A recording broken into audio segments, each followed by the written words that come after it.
start recording.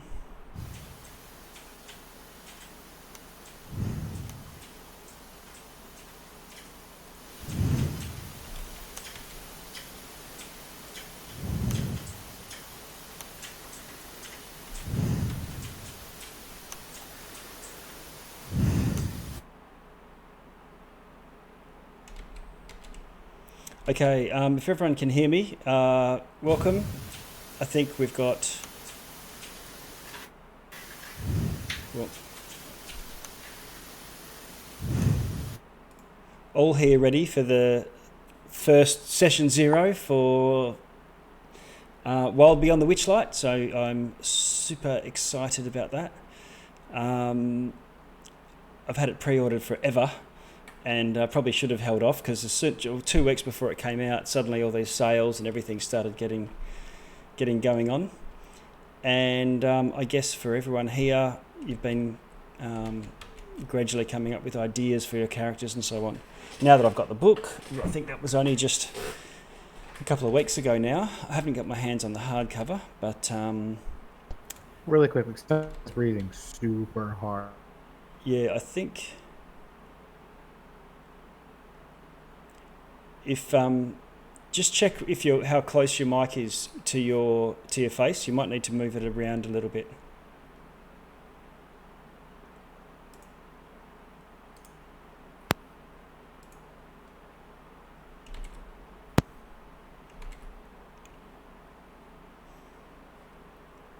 It's okay now.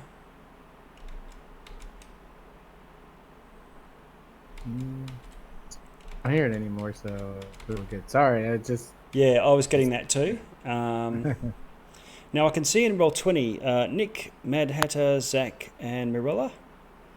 So I'm just trying to think now. Who are we waiting on? Because we've got 5 in chat.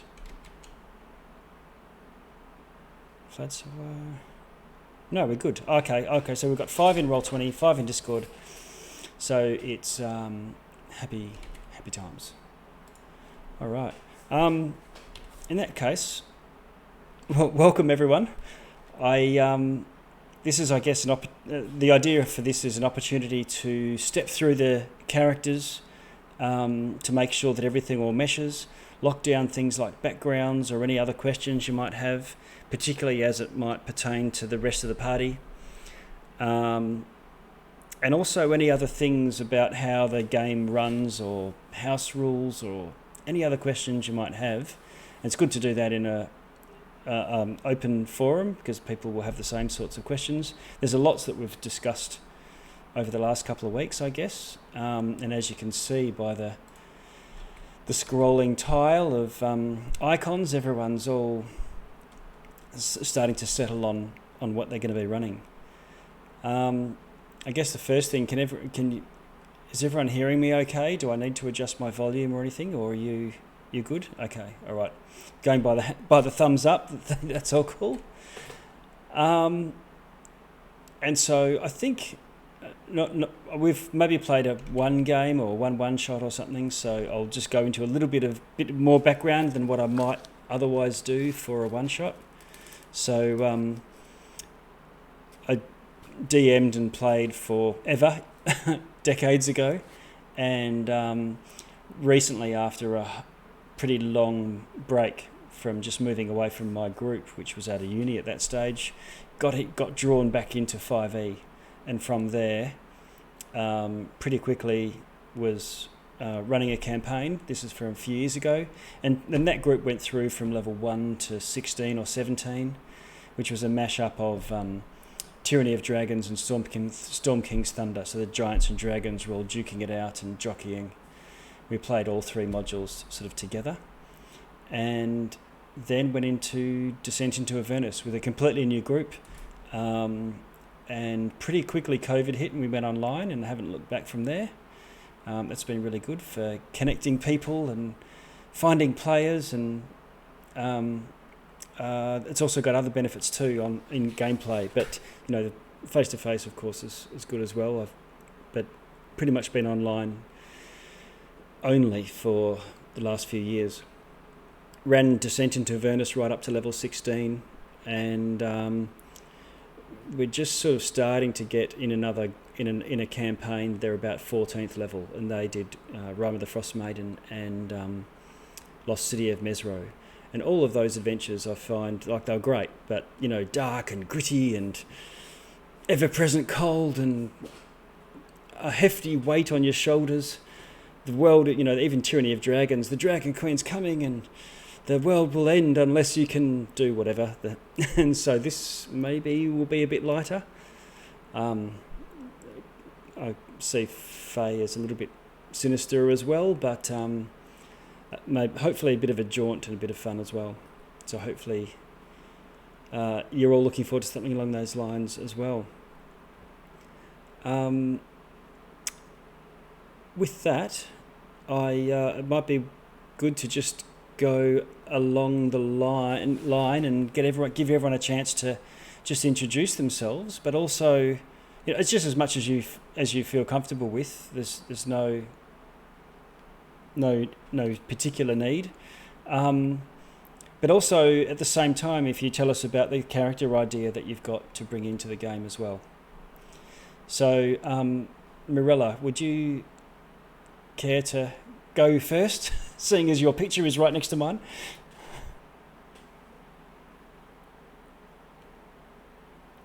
I've got no audio from you. Hang on a sec. Yeah,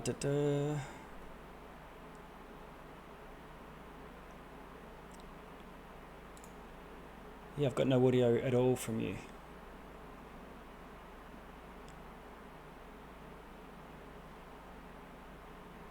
Yeah, I can't hear you there.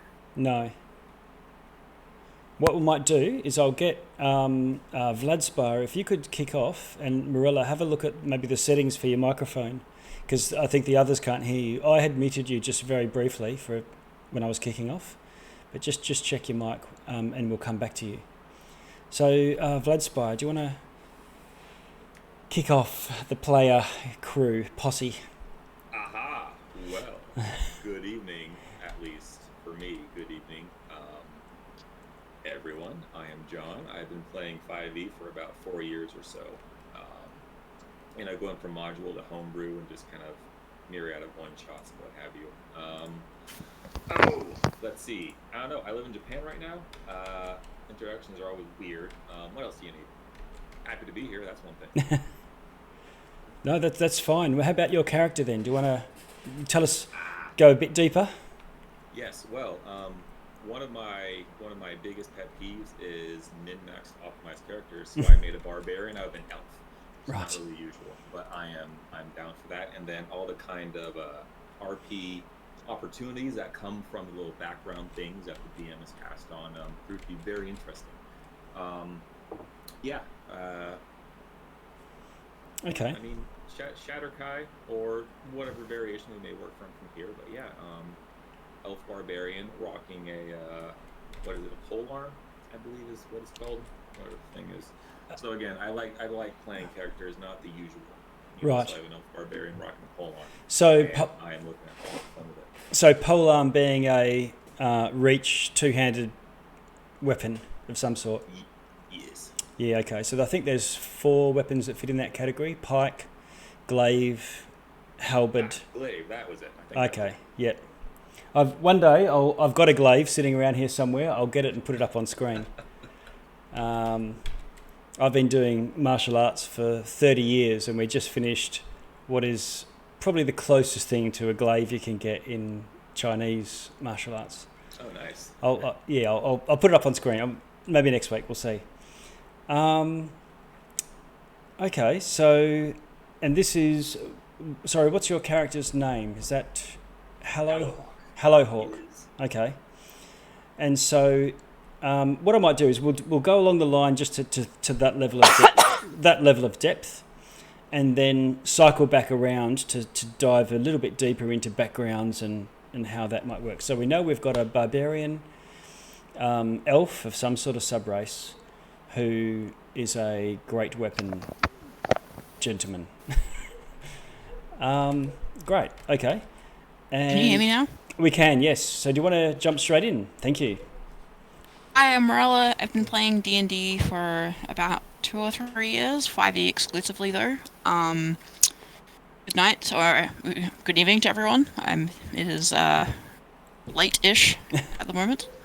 Well, not that late, a little bit late. Anyway, yeah, my character, her name is Selith Silverfoot, and I'm planning to play a Harangon cleric.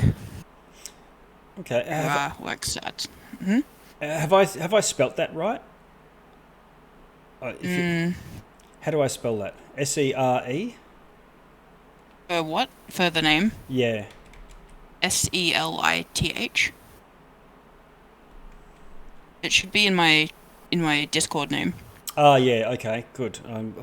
Oh, yeah, cool. I do have that a little bit off. Yeah, I'm also... Sorry. Yeah, go for it. I might try and attempt an accent, so please bear with me a little bit. That is always awesome and welcome. I do the same myself and really struggle sustaining it. So... No, I know that feel. Yeah, you'll get a few of those in the game from me, but sometimes I sort of switch back to, and then he says da da da da. It's like a third person sort of thing. Okay, so cool. So that's Selith, the cleric. I was a bit worried when we were getting very late in the day and there was no clerics. I thought, oh, I know the elevator pitches you can get by with any composition of a party, but it's tricky without healing. And I guess if you've got a bard or a range or a paladin or someone, it's not so bad. But phew, that's. What about what faith does Selith follow, Mirella? Sure. So Selith follows the Lady of the Moon, Saloon. Great. And she is a light cleric, all about having good times under the moonlight. Awesome. Okay. In that case, we'll come back to each of the characters, but Nick, would you like to introduce yourself and your character idea? All right. Good morning from where I am, which is here in the U.S. My name is. I'm playing 5e D&D. I think I'm close to a minimum of 5 years now. I've played in a lot of different campaigns. This is a huge chunky. I'm in at least 5 other different campaigns, so. Okay. I've been around the block. Right. So I know pretty extensively about mechanics and how things work, player compositions and all that. Do firmly believe whether your character is maxed or not, you can always handle with it. I always encourage to not do the most min-max thing because I feel like it's a little bit challenging to,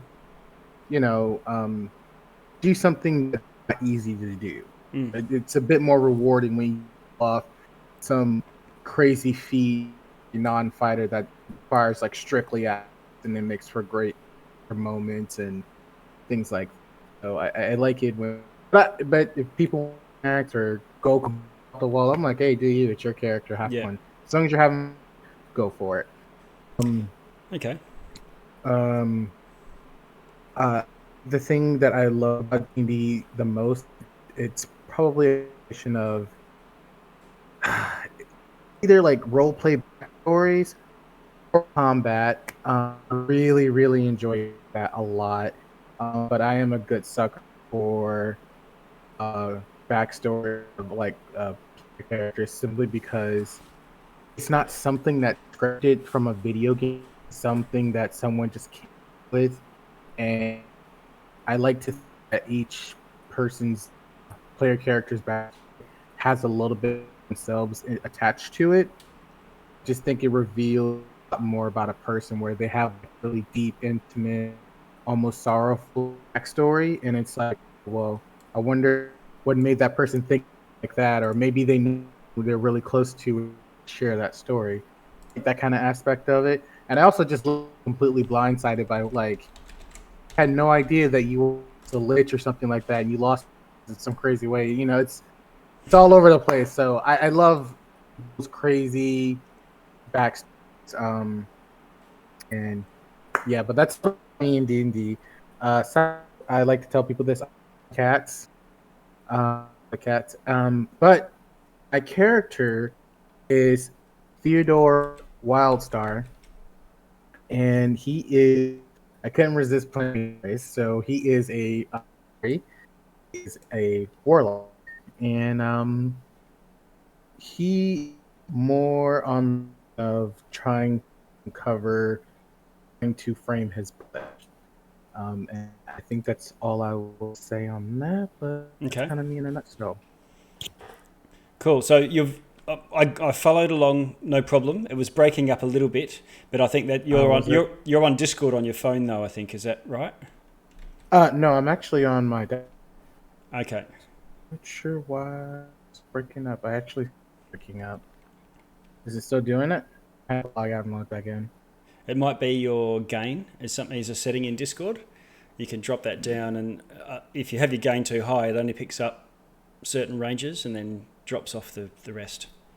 Clips you off. You can have a muck around with that while we go on. But followed along fine. So that was Theodore, who is a warlock. Yeah. And we'll come to know more as we go along. All right. And that was, so next would be Kat. Hi. Welcome. I've been playing for a little bit. For this game, I'll be playing an Eladrin Ranger, so that'll be fun. I have never played a Ranger. Yeah, I'm in a couple of other campaigns. I'm pretty familiar with 5e, and I've been playing for a while. And gosh, I don't even know what else to say. That's fine. You can launch straight into a little bit of your character, a little bit of background of your character. Well, to keep it light, she's basically on the hunt for a construct that she's learned from like a myth or a legend that's been passed around, and she's kind of focused on that and how it will impact her people, and will accidentally wander to a carnival, I suppose. Okay. And so as an Eladrin, okay, we'll come back to it. We'll come back to some clarification points, but I'm trying to keep those away before we step through for everyone. Yeah, so, I was trying not to give too much away. Yeah, so let's try to keep it vague.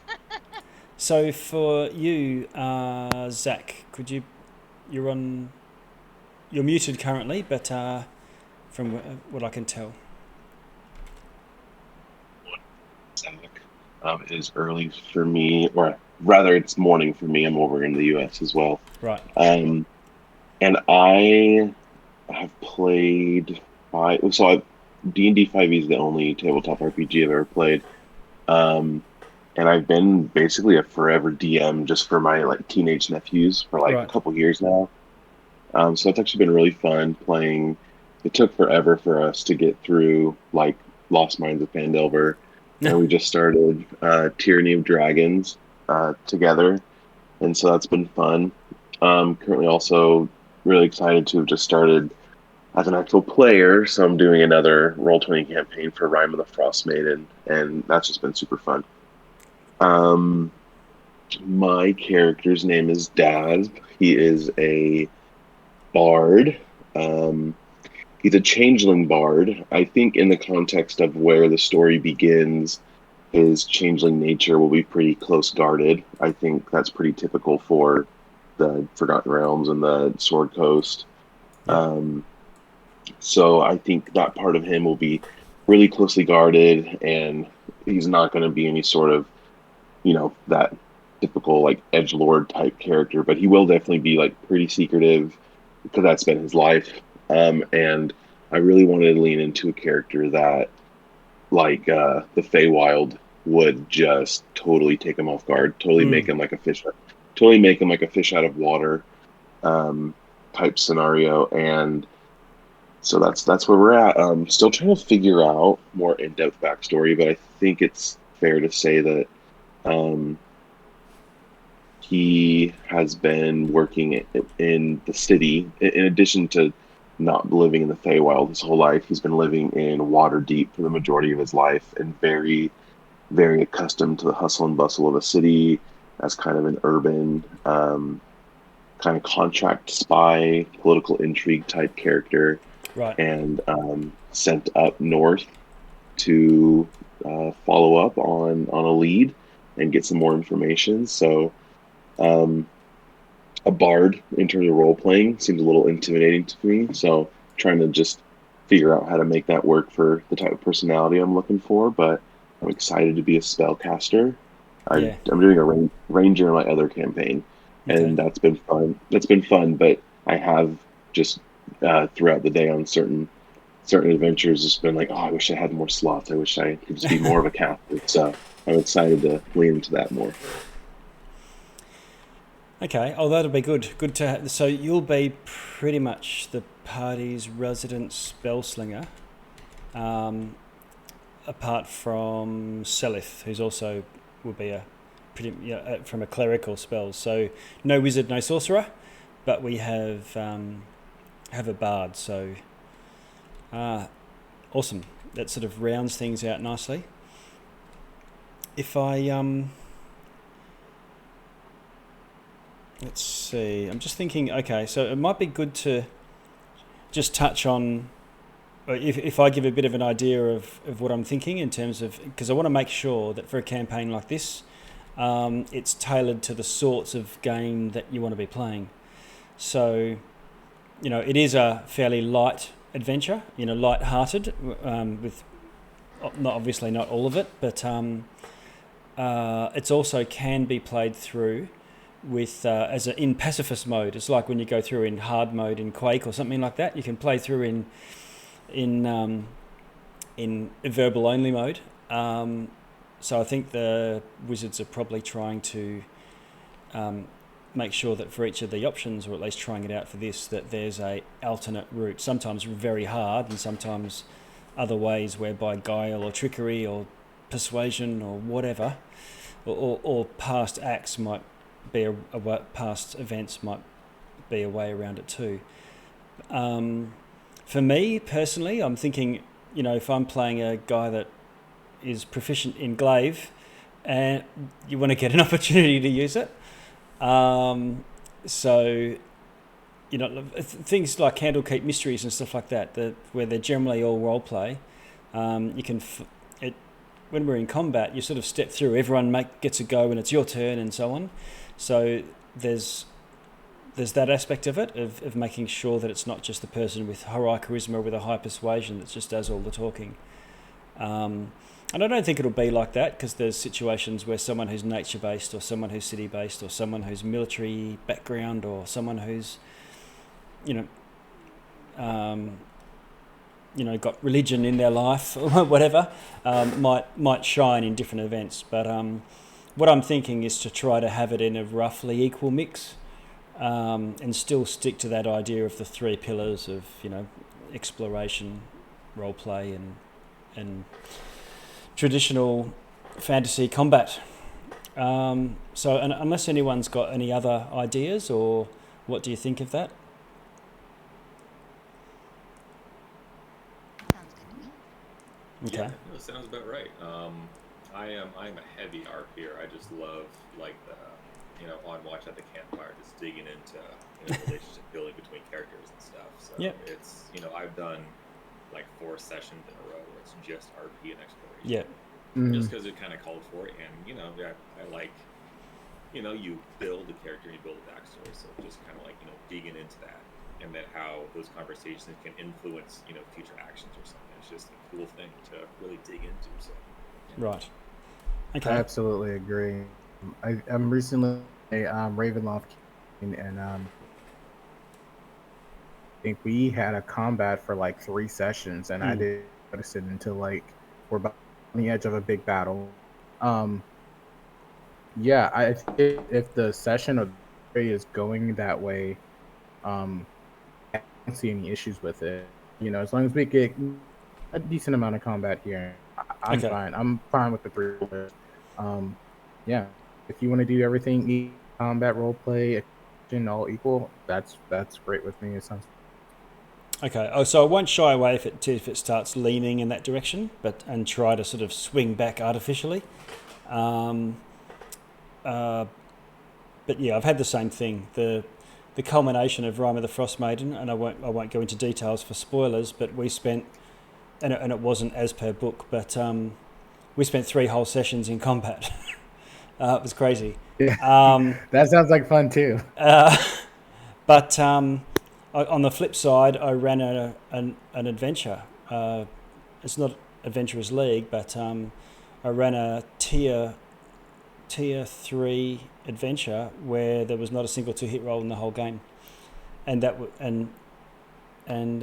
was a sort of anyway. So for whatever reason, that was the nature of that game. So I'm okay with both. But I guess another thing to touch on before we go into characters is it's a little bit different online. I don't know if everyone's all used to play online. If there's a vacancy, don't be afraid to jump in. If I say, okay, so what does everyone want to do? Obviously no one wants to. It can take a while for a group to find their rhythm. Sometimes I say, okay, so what do you want to do? And everyone sort of holds back, waiting for someone else to go, and then 20 seconds goes by, and I'll roll for something wandering. So don't be afraid to jump in. On the flip side, don't jump in while someone's also in the swing of doing something. That works, and it's actually perfectly fine cross table, because your brain can filter that out.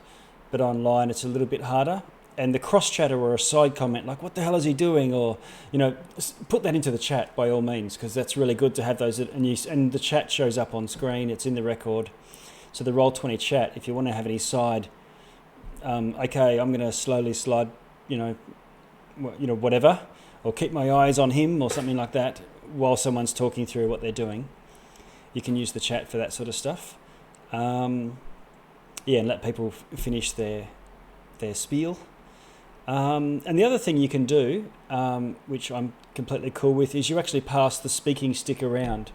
So if you, I don't know what the example might be, but okay, I'm going to go up the front and I'm going to read this runes and see what it says. And what about you, Theo? You know a bit about this stuff too. What do you reckon? And you sort of like you hand over the speaking stick to someone else, or where it might be appropriate. That's fine too. And I'll try and also prompt and make sure that don't be shy. I guess everyone here has played a fair bit from the sounds of things, so or DM'd a fair bit. So it's not so much as we've got a big mix of absolutely new and veteran players. I haven't really had any issues in the past with taboos or going too far into something that making people uncomfortable. I did try using the Roll20, red flag thing, and there's a little thing that you can, this is a bit too much for me. But if you want to let me know, even by PM or something like that. But I generally tend to gloss over when things get a bit too grim, and your mind does the rest anyway. Like if someone says, and then he bleeping, bleepy, bleep, bleep, bleep, you put in the words that are far worse than I could have probably said. And it's the same, paranormal activity and what you don't see behind the door, or what just by the smell or the whatever is your own mind or conjure worse than me describing the Texas Chainsaw Massacre or something along those lines. That you can actually be more effective with less. But unless anyone's got any other particular thoughts on that. I have had the flag thing on before, and I've found that it's never been used, and it sort of occupies real estate. So maybe also if you feel like you want it to be there, you could also let me know between games. It's just a little macro, I think, that I use, but I just got rid of all macros because they just chew up Roll20, and I'm just putting them back in as there's a real need for them, rather than going berserk, which is what I did at one stage. I was using all the macros, and then it was just getting a little bit busy. So in that case, let us delve a little bit deeper into how the party might, the backgrounds and just getting you to here. Now let me...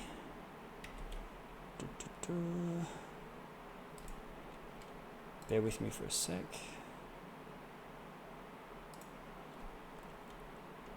Okay, so I'm going to go to... So it's going to take me a little while before I get the hang of everyone's character names.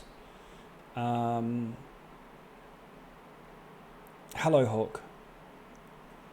Yes. Yes, so I'm looking at our more recent Discord chat. So, so you've got the Outlander background, which means you are from so far remote that people think you look a little bit odd. I'm sort of really heavily paraphrasing here. And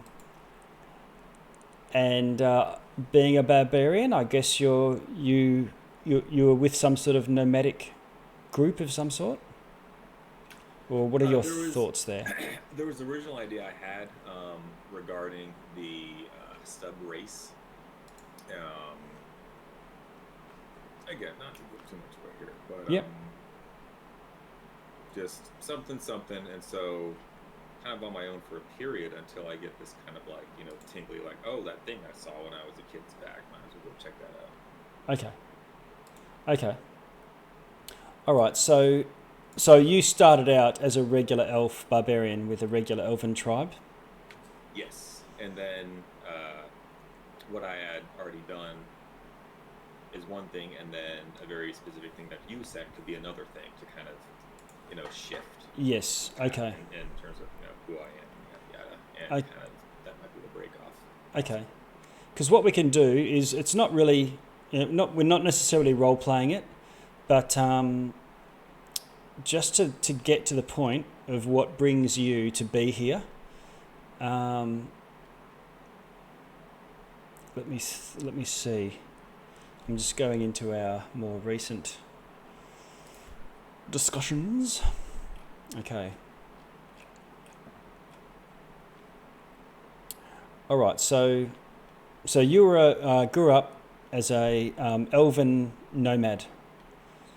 Something happened in the past, maybe as a youth or a teenager or something. You're not reached adulthood yet, and that had somehow changed you. And that's where you've got this sort of dusky skin, and might have changed how you appear even.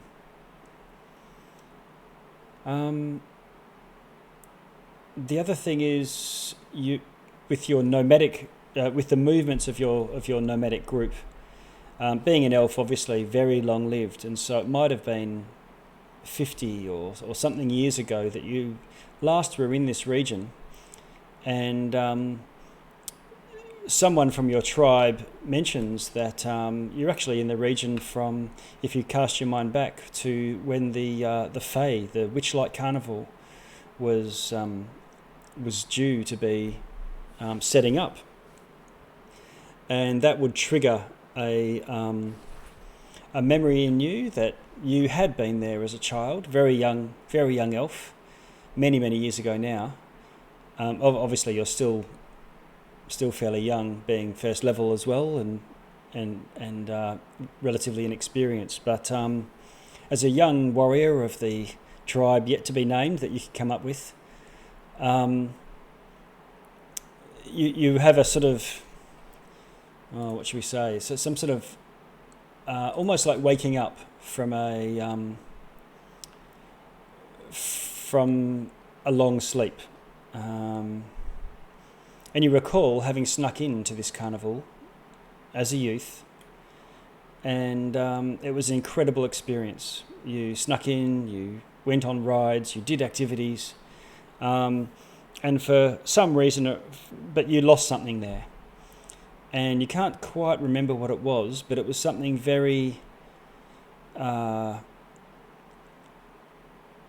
very close to you, and something that has caused you this great sense of something missing, some part of yourself that's missing, something that you lost. And there's this overwhelming urge to go and seek that out again, but also that's strange, because that's also coupled with this same urge to go back there and enjoy what you remember from your youth. If you think of people, humans, everyone loves the music from when they were a teenager. And that was always the best music that there has ever been, and they'll never be better than the music then. And you go back one generation and they're all saying the same thing, but it's really about the time period when they were just in that frame of mind. So I guess that would bring you, for one reason or another, to say, I don't know, how you might break from your tribe and say, I'm going to head off, or how might you think that your character would play that through? Yeah, okay. Additionally, the other bit of backstory thing that you sent, do you think that would happen before or after the first time I went there?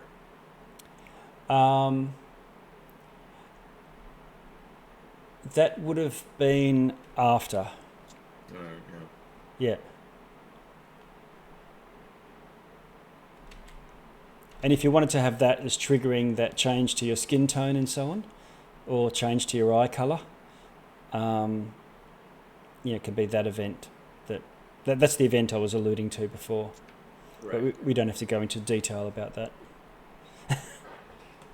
But yeah, if it's just a simple matter of by tribe, I'm going to go to the Witchlight Carnival again. I'm quite capable of finding you and meeting up with your tribe at some later point. Yeah, possibly that. With all of that, I will, write out an actual narrative of everything, just to put all kind of timeline tied in. So might go that way, but as I go through, I might see if there's a different possible reason for it. But yeah, Okay. It's all good. Okay, so for one reason or another, but by some means, you've had two sources of motivation. One is the wonder from having been here before, but also that lost thing that you are seeking. Now, what I might do is jump to... I hope this is okay. Everyone's it's a little bit sort of listening to everyone else, and everyone's sort of not got a lot to do in the meantime, but I think it's worthwhile to sort of just hear just that sort of, not sort of shallow, but just as background of how you get there, and also we do this rather than have like lots of little mini sessions. So let's see. I'm looking in Discord here. Actually, it'd probably easier for me to do this. So Galatea? How do I say that? You'll have to tell me. Yeah, Galatea. Galatea. So Galatea and Daz. You are freelance operatives who do a bit of reconnaissance work in Neverwinter. You're relatively junior, almost as junior as it gets, just not quite intern, but a bit beyond that.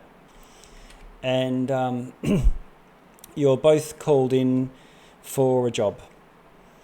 And this is a job that you can take or not. And in this instance, you're called in front of the constable. You are not sergeants or town militia or anything like that yourselves. You're just investigators. and but you were both called in. And you were quite surprised when you look across when you're waiting to be called through that you recognise one another. I believe. I might throw to you guys to go into that. That sounds perfect to me. Okay. Perfect Same. moment. The only thing I'm trying to wrap my head around is the age here, because Galatea, how old did you say she would be? I'm like 150. Yeah, so I would think. yeah, so go ahead. And I was just gonna say. you go for it, Marilla. Go for it, Galatea. This is what I was talking about. I'll let you go. You got the stick. I'm so bad about these things too. Her being 150, I thought, like, because at least from what I gather with elves and stuff like that, she's still in a juvenile stage. So she's like, if we did 15, we still have kind of like that physically mature body, but we're obviously at that immature point. So by the time he comes back, if he's 30 and 15 years on, like, that's still significant enough for them. She just may have not be at that level of maturity with you.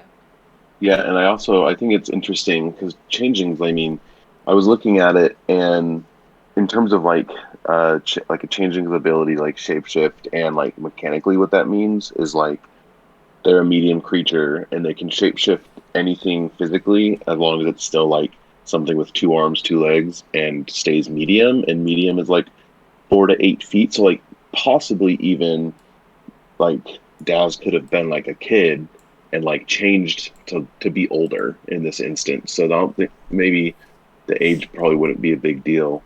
Oh, yeah. Because I was even thinking like maybe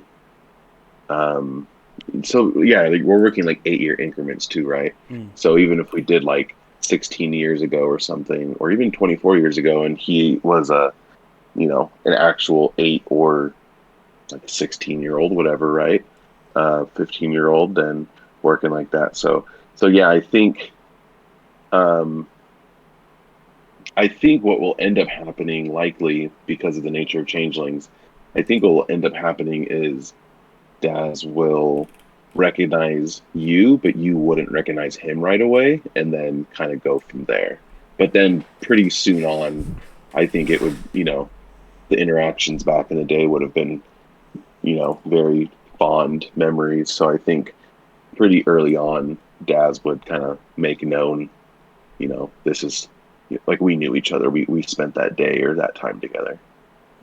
Oh yeah, no, that's perfect, because I mean, like, with the slow maturity of elves, and like, she's probably gonna have a pretty peppy personality, so that should probably work out perfectly. Like, I like that idea a lot. Yeah, perfect. And I'm trying to really lean into like, Changeling's very secretive. His background's been very secretive and very, withheld. And so the carnival is like this bright spot of just like whimsy and letting his guard down back in the day. And I think he'll like associate your character with that too. So that'll kind of be a good opening point to like slowly changing, in a sense, coming to terms with different parts of his personality too. So I think that'll be fun. Oh yeah, absolutely. Okay, so for the two of you, you would be surprised to meet up at this outside this constable's office, and it triggered and recognise one another, or eventually, I guess Daz recognises Galatea, and says, "It's me," or and reveals yourself.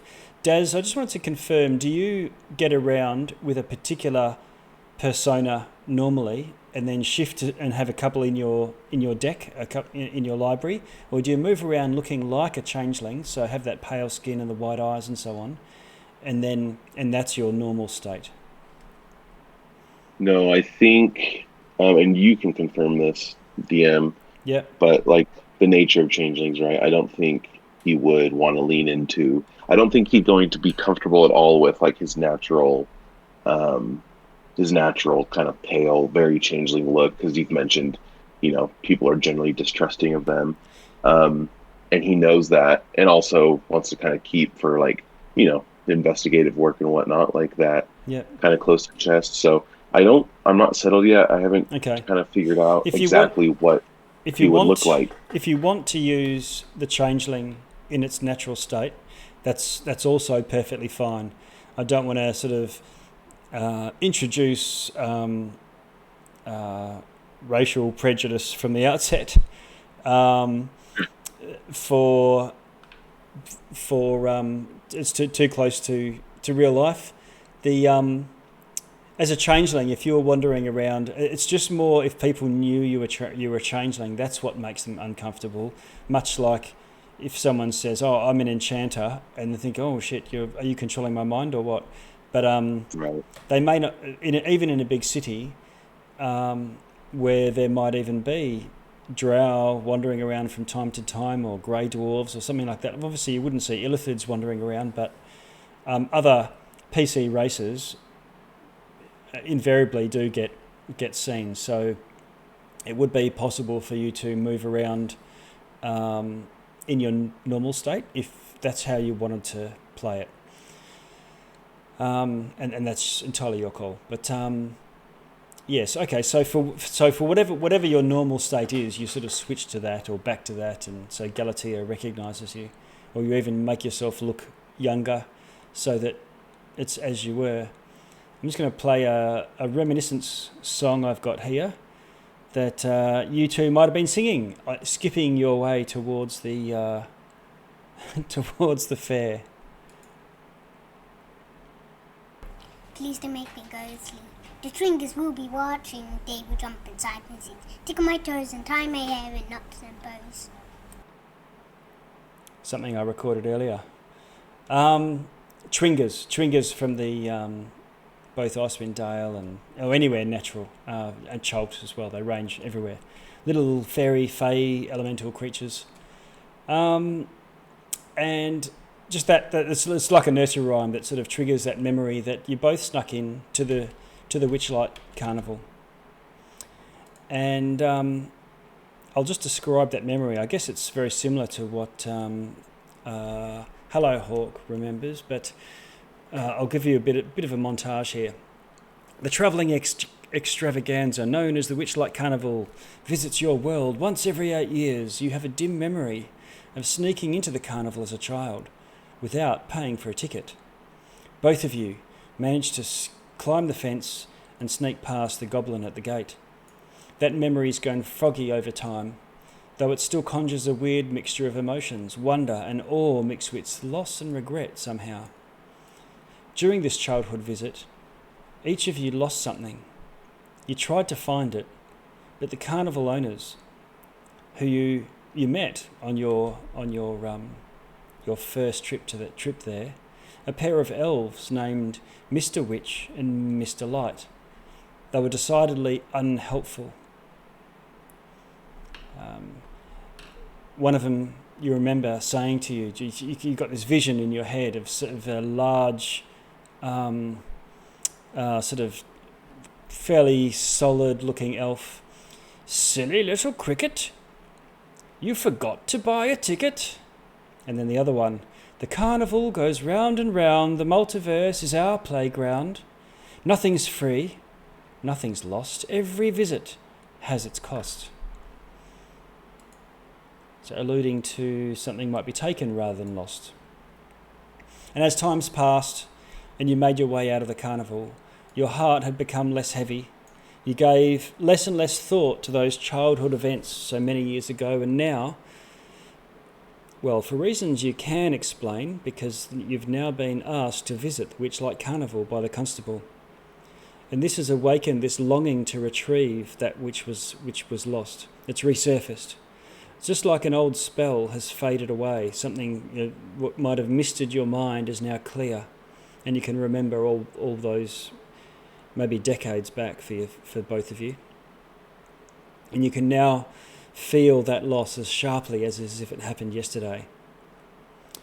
And so you are tasked that the constable says to you that a murderer, which should not be approached, and you are under strict orders not to approach, called the Green Hunter has fled into the Witchlight Carnival 8 years ago, and we would like you to go and investigate, find what you can, and return with any information. This is a reconnaissance only, and for the two of you, you are tasked to go and enter the Witchlight Carnival. They're expecting that you're just going as adults and going to go and do an investigation, but for both of you, there's that wonder awakens because the constable has no idea that you've actually been there before. Any reaction to that for either of you, or what your thought process?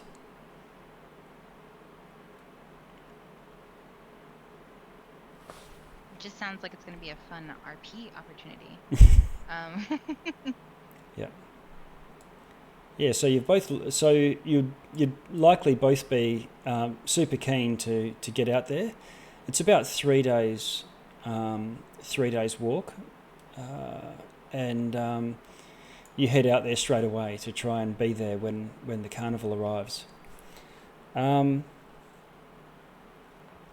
And there you see others at the carnival, or at the carnival grounds, and they're sort of milling around. There's a few tents and a few wagons pitched, and you're standing there and waiting for this carnival to appear.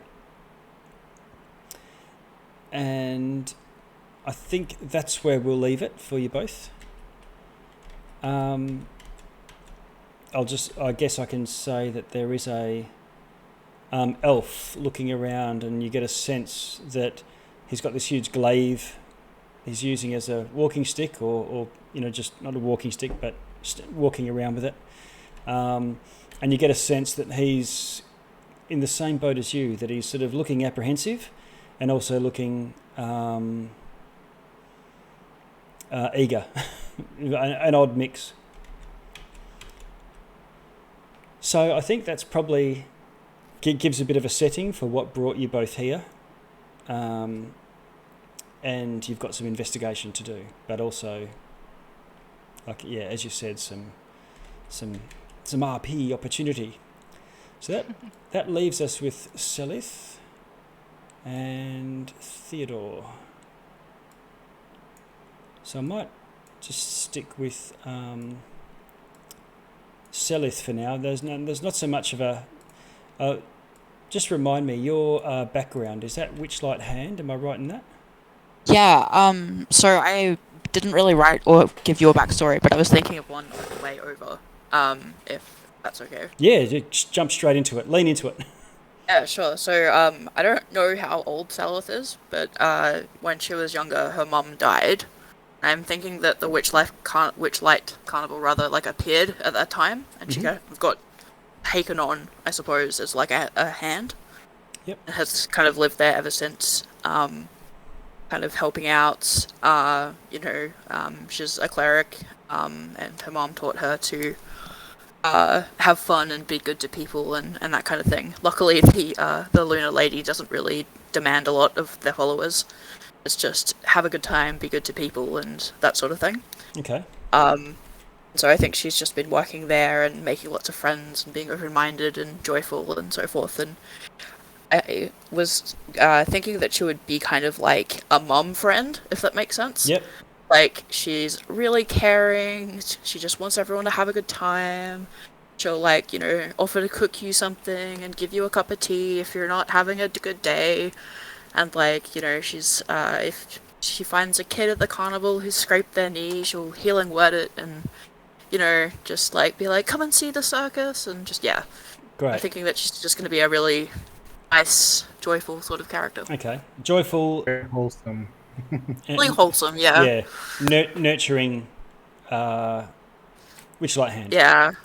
My plan was to attempt to do, a Southern American accent, but I don't know how well I'm going to go, so... Okay. Apologies to everyone here. No problem. Just devolves into like weird Australian. Excellent. Go for it. Have fun with it. I encourage you. Yeah. Absolutely. Yeah, certainly. Because not for nothing, I was gonna try an English accent, but I'm like doing that in front of Aussies. I don't know if that's disrespectful or. That's not disrespectful. Yeah. It's fine. I mean, if you want to go like Crocodile Dundee route, like, you know, we're not gonna kill you or anything. How dare you? No. But yes, we'll see. But yeah, I don't think she's particularly mischievous or anything, but like just likes to have a good time and help other people to do so. That sounds so sweet. So, you've got a friend, and you've been living here for some time. You've grown up here, or spent half your life here, and you help out either on booths or pitching tents, seeing to any injuries or sick, lost kids, and pairing them up with their parents who are visiting. Any other odd jobs that all Witchlight hands might be given. And now, despite that, you may have been on rides before, but it's been some time.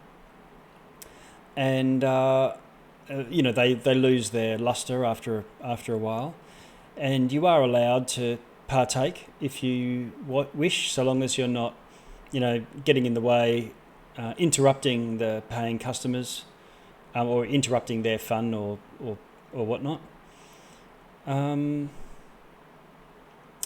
Let's see.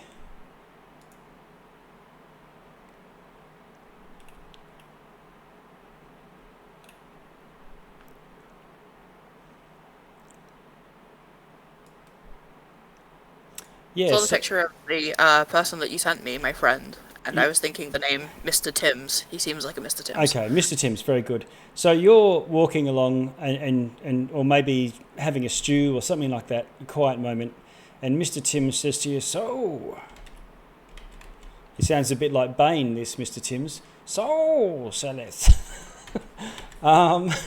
You think you adopted this? Sorry, that was funny. Yeah, I just suddenly went there. I sense a longing in you for wanderlust. Oh my goodness gracious, Mr. Timms. I don't know. I've been here all my life and yet someone's missing. Not sure what it is. I agree, and although I'll see out my days here as a hand, I think it's time that you looked to move on, pick a world and launch off and find your future. Find some friends that aren't 500 years old. Oh goodness, you don't look a day over 100, Timms. Now, he sort of looks at you, and then he sort of gives this what you know to be a smile, and eventually sort of half cough, half laugh. "Oh, you are kind. Now, I think what would be best is if you were to go to the entrance when we get to our next setup and learn and join with the locals and enjoy yourself and maybe attend with them and make friends." Oh, maybe, if you think that's the right thing to do. I'll be sure to spread the magic and wonder of Witchlight throughout. You know, drum up some good PR. "I trust your judgment in finding goodly folk to join with." Oh, old sweetie you. And he then sort of tucks into his casserole and starts slowly chewing away. I think I might be able to. Can you guys all see roll 20 here? I can put you up a picture, I believe. If I look back a little bit.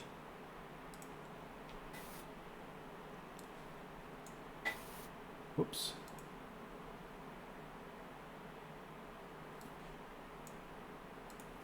Did that just bugger up? No, that looks okay. Yeah, I'll post a picture of Mr. Tim's, but let's see.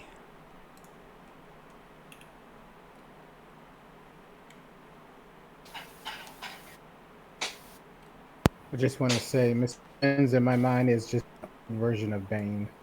Yeah. Now. Mr. Sims is a very fitting travel companion for Seleth. We'll see why.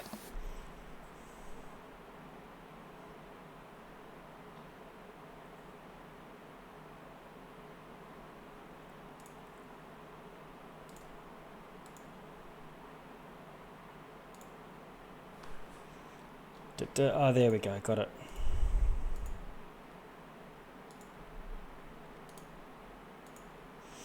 And so I guess he gives you, he says, here,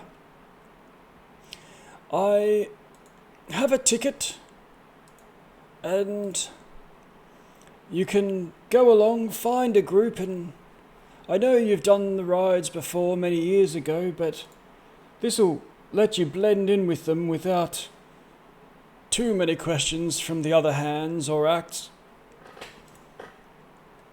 Thank you, Tims. You're a true friend. I'll never find another gentleman as gentle as you.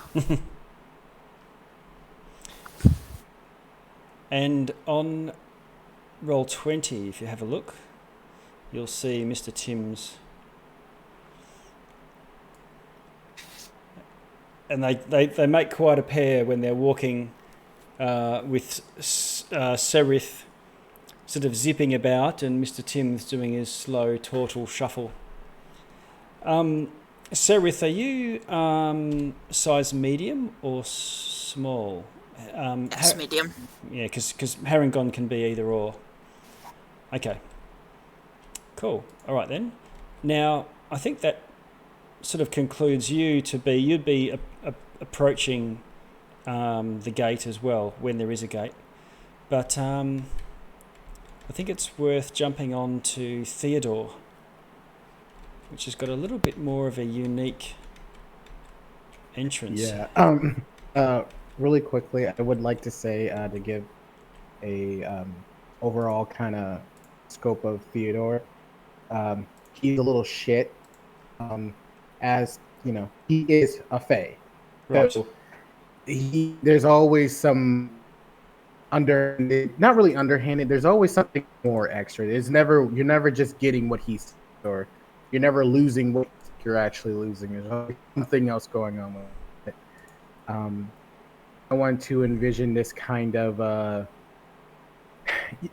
kid who just seems to get into trouble, like always getting kicked out of something, but it's never anything serious. Right. Yeah. Kind of mouthing off and whatever, and the more he mouths off, the more it's getting the attention of the shopkeeper.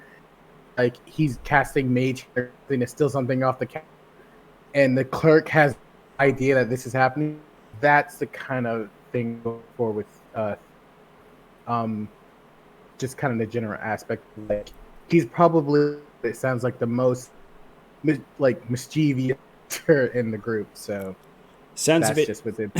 Sounds a bit Tom Sawyer. Yes, exactly. He's like that. All right, Okay. He's very that. Okay. All right. So you are.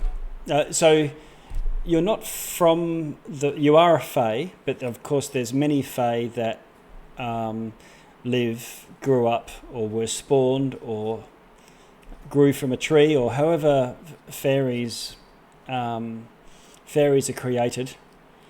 When a baby first laughs, or whatever happens.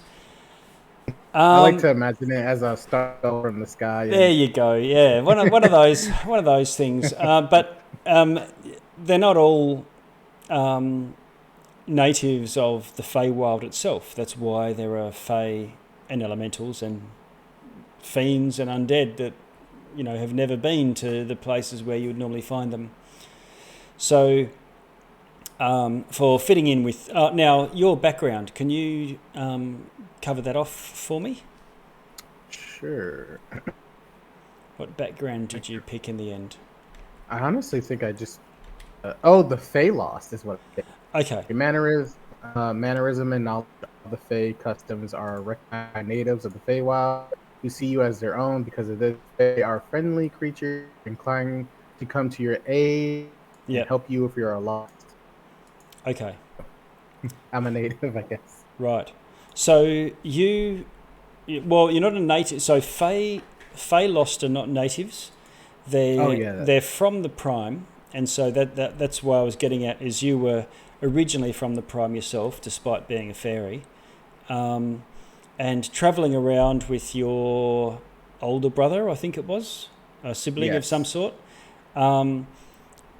You'd been on the run or whatnot, and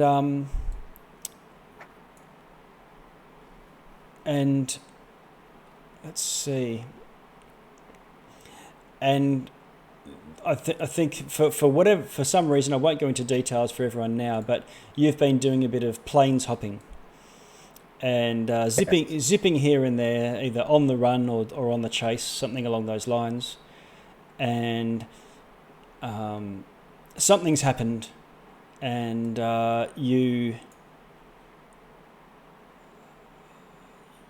you've found yourself in this realm, so near Neverwinter, in the wild forest near Neverwinter, and you have a mentor. You've got people living in the woods. If you imagine that you're a fairy in the woods somewhere, and there's someone just like the dwarves' cottage and plenty of wild folk that live in these woods, and there's someone who has been a bit of a mentor for you, at least for the purposes of your class development, teaching you the ways of your, albeit budding abilities. Now, as a warlock, do you pick a? I need to pick. Sorry. Yeah. What do you do at level 1, and then you do something at level 3? Yeah. So. This is one of the things I actually kind of wanted to change, because we have a Twilight Domain cleric and a bard, so we have plenty of healing. I was switching from Celestial to Archie-Fae to just really quick up that Fae thing. Great. Okay. Then the thing that I get, I think I get another pack thing at level 3 or 2. I'm not sure which one. I think it's level 3. Yes. Though. Yeah. Level 3. Theodore is not the kind of person who, he wants in the back. He doesn't want to be physically up front.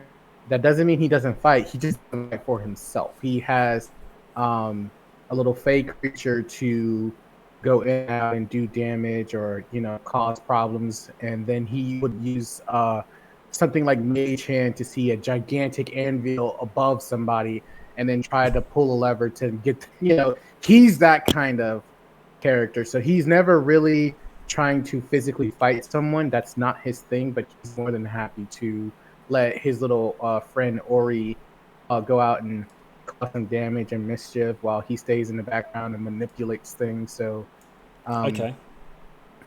Kind of like that. So I was going to back of the chain. And is Ori the little Theo's pal that I had written there? Yes, it is. It is also a great game. I recommend playing it. Yes, Ori. O-R-I? O-R-I. Okay. Yep. I'm just changing the name on Roll20. Okay, so and now is Ori? So not for now, but let's see. That might actually fit well. So in terms of, you've spent some time on the run and you escaped into the Feywild. Now, being a fairy and having been in the Feywild for some time, you would know that there are many domains and they are all completely separate from one another. And you spent some time in a domain of the Feywild. And as a result of that, that's where you may have developed a Fey mark, which, you know, I know you're a fairy, but you would also have some other sort of attribute that even fairies that grew up in the prime plane might not have this sort of Fey-touched thing. Now, have you picked something from there, or do you want to roll the d8 now to show to set what that is? I was actually thinking, could I use the masquerade mask just to create something? Is that is that okay? Or the masquerade mask? Or am I thinking about something else? Yeah, so for example, one of the things is when you walk, flowers bloom if they're not quite open yet. Oh, okay. So there's some sort of thing, and there's a table that you roll on if you have this background. Oh, let's roll. Yeah, so Let's see what happens. If you throw me a d8. Sure. It might be something as simple as you've got long whiskers like a cat.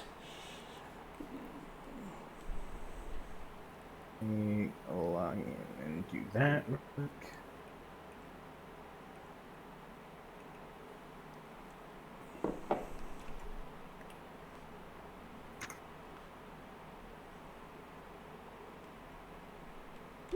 How'd you go? 4. 4. Okay. Now you can roll twice and pick. The first one is your ears are covered with soft tufts of fur. And I'll roll 1. Okay. 8. Okay. 3. I've done this with everyone else. Okay, your skin sparkles in the moonlight. Why not? Let's go with that one. Okay, so you get a whole twilight thing going on, but only when you're in moonlight. So that I'm gonna say that's gonna be stealth checks at night. Yeah, yeah. Or under a moon in any case. Yeah. Okay. All right. So you've got a Fey mark. Now, when the other thing is, while you're in the Feywild, you picked up a pal, a visitor, and they visit you when you're in your having long rests and sleeping.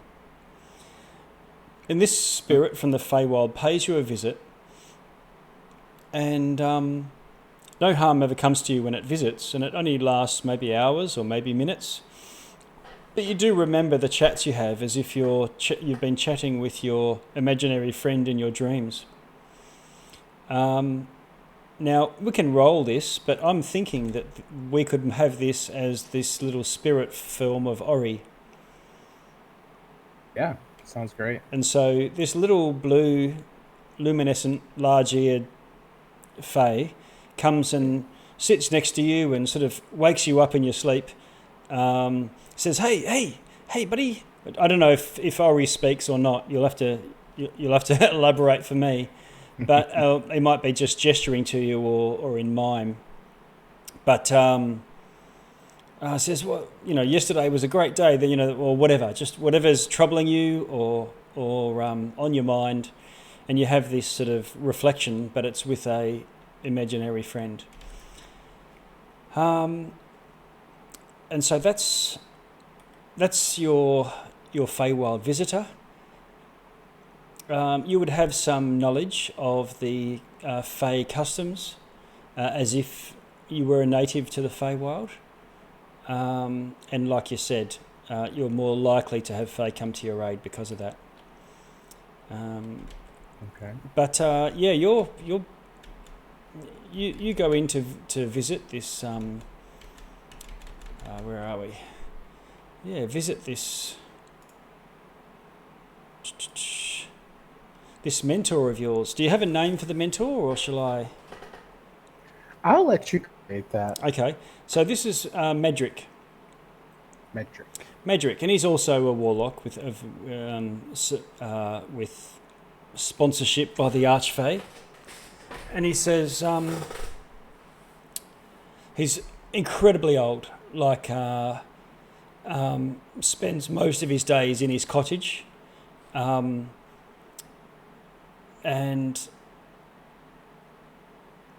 he says to you, something I haven't told you, young Theo, is the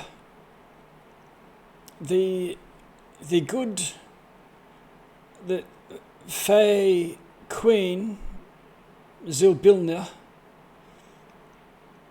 who is both our sponsor, as you would know, rules a realm called Prismea.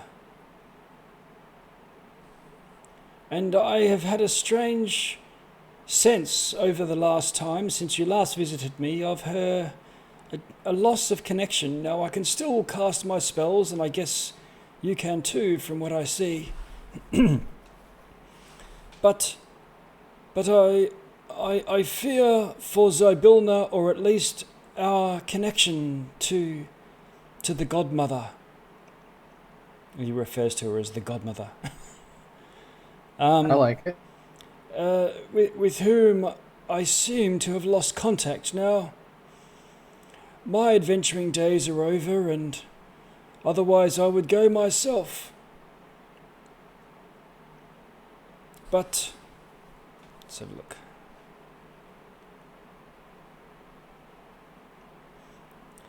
But there is a gate to Prismea, where others from that land may come with news of Zybilna. And this gate is within the carnival, the Witchlight Carnival, which should be arriving in a matter of days at the edge of the forest in which we now reside. I beseech you, as one with stronger wings and legs than I, to go and investigate. Go, leave this forest and go to the carnival and see what you can find of our Zybilna, Queen. You know, you really wanted me to leave. You could just say so. Oh. Is it a witty response? Okay. He says, "Oh no, yes. I do wish for the slower life, and you do get a little frenetic at times, I must admit." He says, "I have acquired many treasures and made very important contacts during my lengthy career, and I will pass those treasures I possess and the favours I'm owed to my successor. If you can travel to Prismea, find what fate has befallen, these treasures shall be yours as my successor." But not for the treasure, simply because you're an old friend. Okay. Mentor. "You shall be in my will from this day forth, young Theo. I would like humbly bows. Okay, he says, I would like to know that she is well before I take my leave of this world."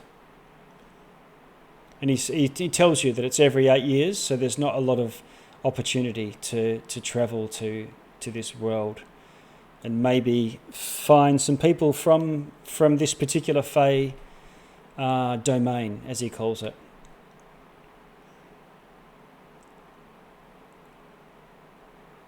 This Witchlight Carnival is the only gate to this particular domain, but it's a travelling one. Seek out Zybilna, or one who knows of her. Help her if you can, or restore our bond. And upon your return, I shall retire happy. You get an idea that retire happy means also bequeath you his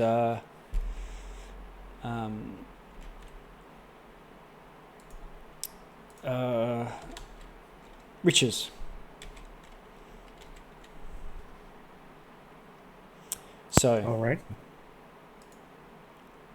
I'm just going to see if I've got a handout for you. I do.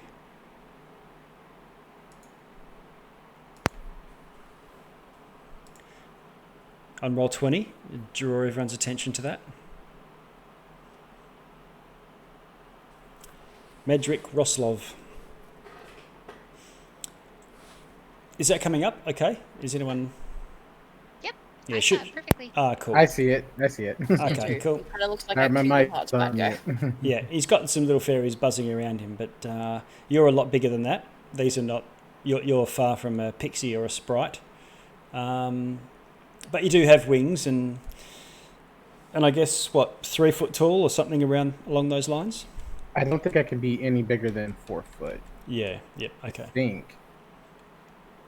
Size small. So most of the flying fae are tiny. So you're a little bit bigger than that. Okay.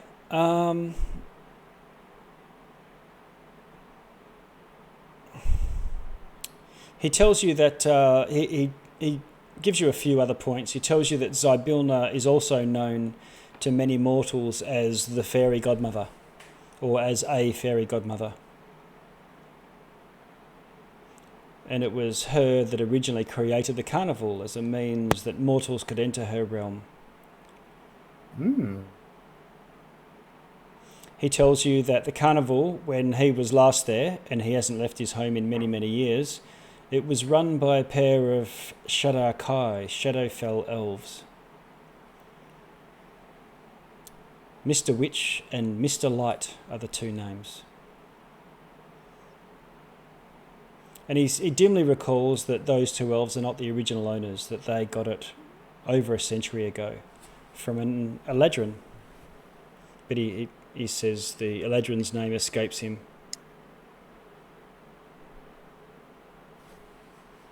Is there anything else? Is there anything else you want to ask or say to him? No, not particularly. I'm just gonna tell him, take care of yourself and don't be surprised if he ends up scrying on you to make sure you're staying out of trouble. Okay. Oh, I'll be just fine here. Okay, so that brings you to as a means for wanting to come and enter the carnival, and I'm presuming masquerading as a well, you might be interested anyway. You might be interested in going to the carnival as well. I think, I think Yep. Theo is genuinely curious at this. Yeah. Okay.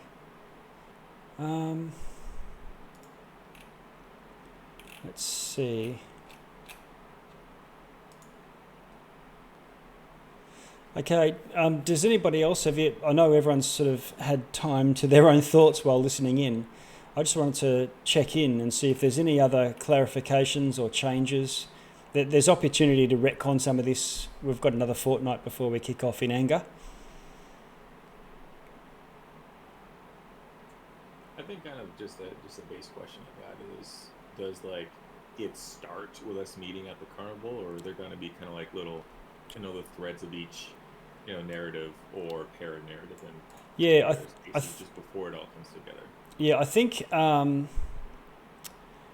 we could actually do a mini, just an introduction type thing. You're there, and so are I'm struggling again. Oh, there we go. I've got Medric in my face. Get rid of him. There we go. Yeah, so for Hallowhawk is there, sort of hanging around waiting for this thing to open by yourself. And Daz and Galatea sort of come in and recognise Hallowhawk as a bit of a kindred spirit in terms of this apprehension, rather than everyone else is just sort of champing at the bit, queuing up, waiting for the carnival to arrive. So I think for you three, maybe if you wanted to do a bit of a, what do? Do you, we could meta it and say, oh, you all meet up and blah, blah, blah, and fast travel it to, you agree to get around together, but I'm open to, I think it'd be worthwhile to pick up just for this little stream and tie these three PCs together now. So how? Yeah. If I jump, I myself. I'm sorry. no, go for it. I'll let. I was just saying, I myself have no great preference. I just know that two characters have kind of like a combined, I want to say, like net before hitting the carnival. So just, you know, those kind of things. If that's kind of like be assumed that it's already happened and just kind of roll with knowing each other. Or Yeah. Okay. So Hello Hawk, you've eventually, because you're camping out and just waiting for the carnival to arrive, and Galatea and Daz are sort of also rolled out their sleeping mats. It's like when you go to a music festival and it hasn't started yet and you have to camp outside to get in, or queuing up, waiting with your tickets, although you don't have tickets at this stage. Now, Selith, I just wanted to jump back to you for a moment. Now, you're not going to be with us in the first session. No, sorry, I'm away on holiday. Yeah, that's fine. So that actually fits with this, with you being a Witchlight hand. You could be effectively come to the group and say, hey, you know, or whatever. We can do that when you do join in. But it could be that they can still have a session within the carnival and hook up with you within. You don't need to come in together with them. Yeah, okay, yeah. Yep. And Theodore, you're also arriving. And you don't have a ticket yet. But in the queue I'm going to use this like a marching order, in fact. So there's Galatea, Daz, Theodore, and Hello Hawk.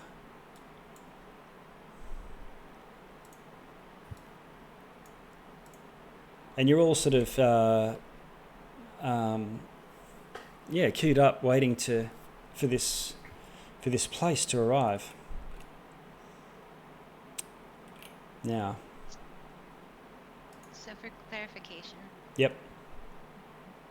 Daz and Galatea may not have an opportunity to have an opportunity to RP meeting. We'll have already met and start at the carnival. Yeah, so if you're okay with that, or you can do it now too if you want. No, either way works for me. Okay, all right. I think the establishing what those connections are was the point of the session 0, rather than, and you can going into people haven't revealed too much about their characters in any case, so some of that will come through the role play. But the 4 of you are sort of queuing up, and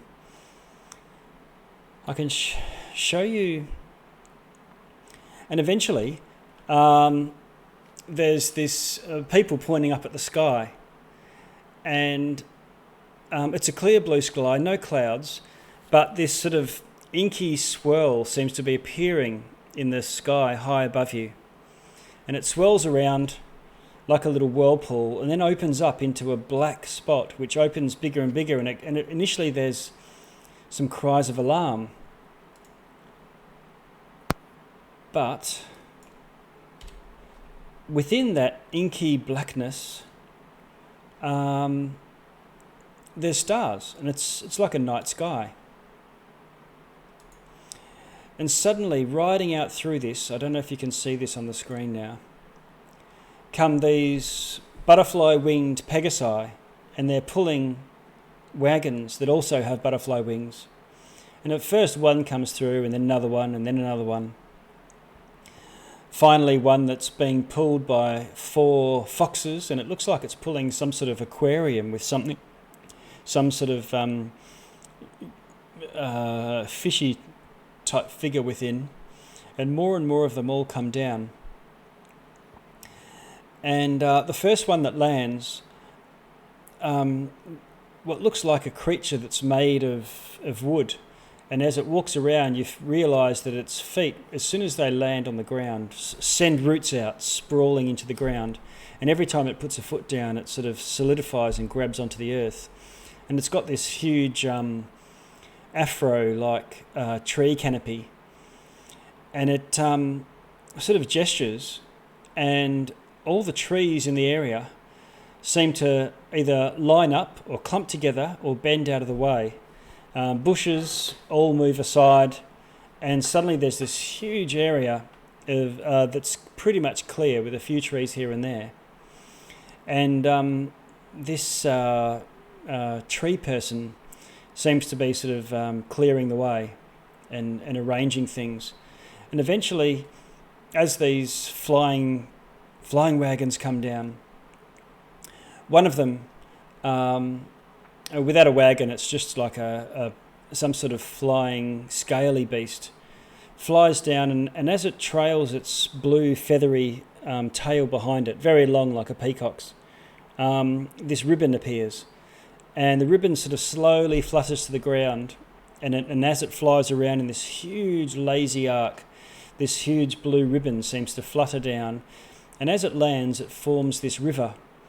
And you're all on the outside of the river at this point, and all of these wagons suddenly come down and start landing. People all pile out, and they start to do. They're not so much hammering and pegging things and so on. It's as if they're using magic wands or saying magic words and things, and tents and things all start shooting up. A fence goes up all around the outside. You can see past it and see what's going on. And there's a bridge that eventually forms across the river, leading to an opening in the gate, an opening in the fence. That is a gate, as an entrance to the carnival, and people all start thronging and queuing up and going in. It's safe to assume that the four of you in this shuffle along in this mass that's going to enter.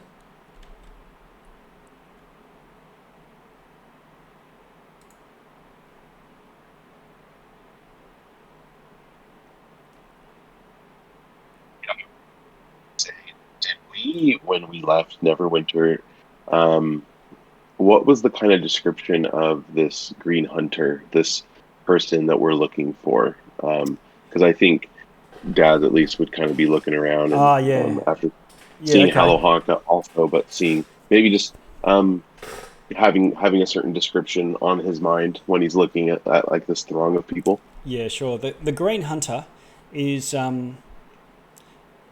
looks like a cross between a treant and an eladrin. So the bow that they hunt with looks like a twisted thorny limb. They have like a permanent bark skin, but far from the treant that looks like just a walking tree. So they're more like imagine like a druid or an elf or something like that casts bark skin and wears clothes of leaves. So much more of a like a nature elemental type thing. So you're looking for some sort of hunting with a bow, as most hunters do, that is part plant and part eladrin. And you do see elves, but only one eladrin a little bit further in front of you. But regular eladrin, not that eladrin can be are regular, they're highly irregular when it comes to the current world. Let's see.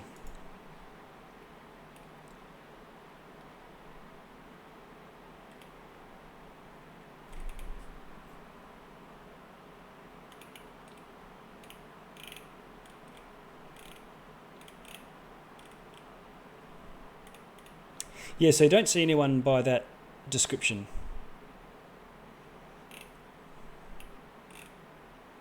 Okay, and then you kind of made it sound like when we arrive, the majority of people are like excitedly, waiting for the arrival of the carnival, and they're very excited. Kind of in contrast to Galatea and myself, and then it looks like we noticed.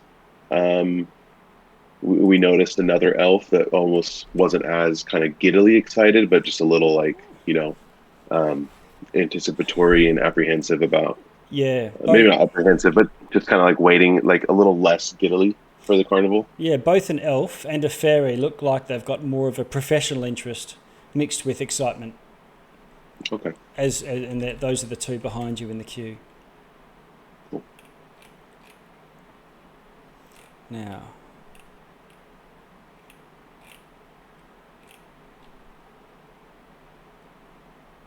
as you approach the booth, there's a silver statue of a dancing fairy, and it's mounted on the roof of this ticket booth. It's surrounded by fluttering butterflies. The booth is decorated with an animated depiction of the night sky and shooting stars arcing across it. There's a goblin there, and he's looking at you with what looks like a spyglass, telescope. And then he peers at you quizzically through it and speaks to you. Who's up the front there? Galatea.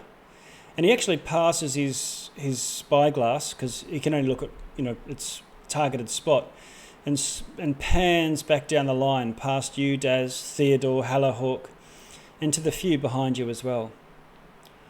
Greetings, fair goers. Ooh, hello. I love goblins. He says, I love those who love goblins. Can I say, because it's funny, because I actually put this in languages. I returned in goblin, I bet you do. Oh. Can you roll a, it's not really persuasion, but you can have advantage as well. You want to persuasion, you said? Persuasion, yeah. With advantage. Sure. I'll make that a roll.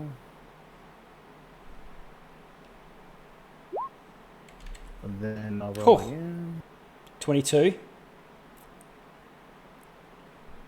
Oh, and a 5. So lucky. All right, because one of those might have been the 5. Right. Also, I often don't have an eye on the Roll20 chat, and also for audio, it's good. So if you call out what you rolled, then I don't have to sort of go switching back to the chat as well. But yeah, so for the purposes of this, Theodore's ingratiated himself with the goblin, and he looks at you, and then he pans back and says, "Oh." And then he goes back to you, Galatea, looking at you, and then Daz, and then Theodore, and then Hallahawk, and then this half-orc behind you. And then he peers at the half-orc for some time, and then shakes his head, no.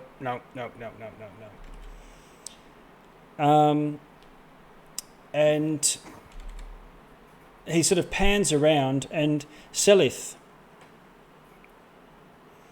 you're there approaching from the other end.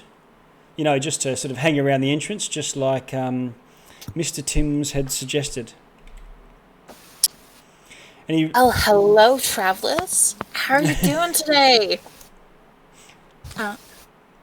You here to check out the carnival?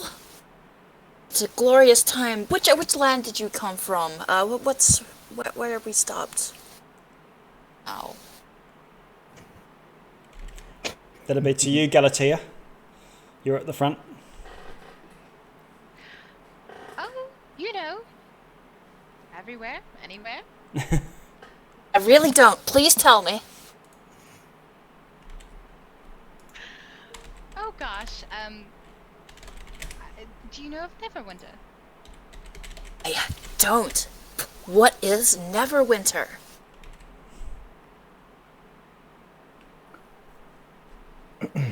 Sounds very magical. Is it magical? Not quite as magical as this. Oh. See. Okay, well, are the people very lovely in Neverwinter? Well, not quite as lovely as yourself. Oh, you're too kind. I see. Okay, Nicholas says, tickets are 8 silver pieces. Children, 3 silver pieces.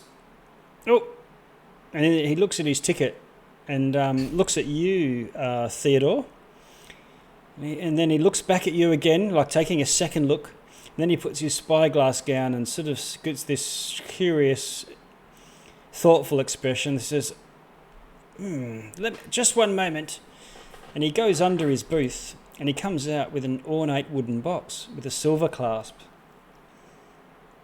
And he opens it up and says, oh yes, these are waiting for you.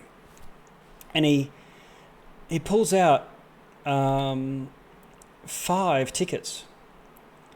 And one of them says Galatea, one of them says Daz, one of them says Theodore, one of them says Hallahawk, and oddly, one of them says Selith. Oh. Highly, he says, this is highly irregular, but these are for you. They're prepaid, waiting for you.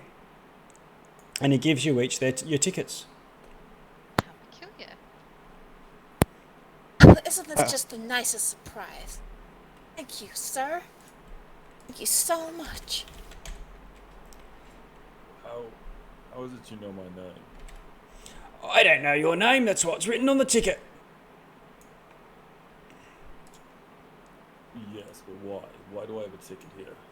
I don't know that either. I guess you have an anonymous benefactor. Right. He said, Selith will interrupt a little bit and say something like, That's just how welcoming everyone is. At the Witchlight. It's magical. It's wonder. It's welcoming. Theodore will slightly lean into him and say, someone's probably trying to kill you. Oh. Heavens no. Does that mean you'll be accompanying us? I mean, you know, why not? I'm Theodore Wildstar.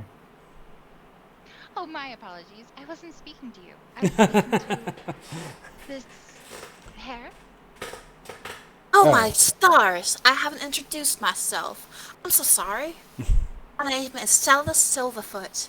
I work here at the Witchlight Carnival. Yes, it appears so. What a joyous occasion this is. Selith will spin around and cast the light spell on her flute and chuck it into the air like a baton. If that's okay. What a delightful accident. And it's nice to meet you, Theo.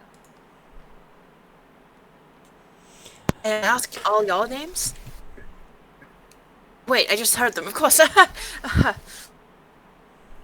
Bill is like, not even sure, like, okay, that was officially embarrassing.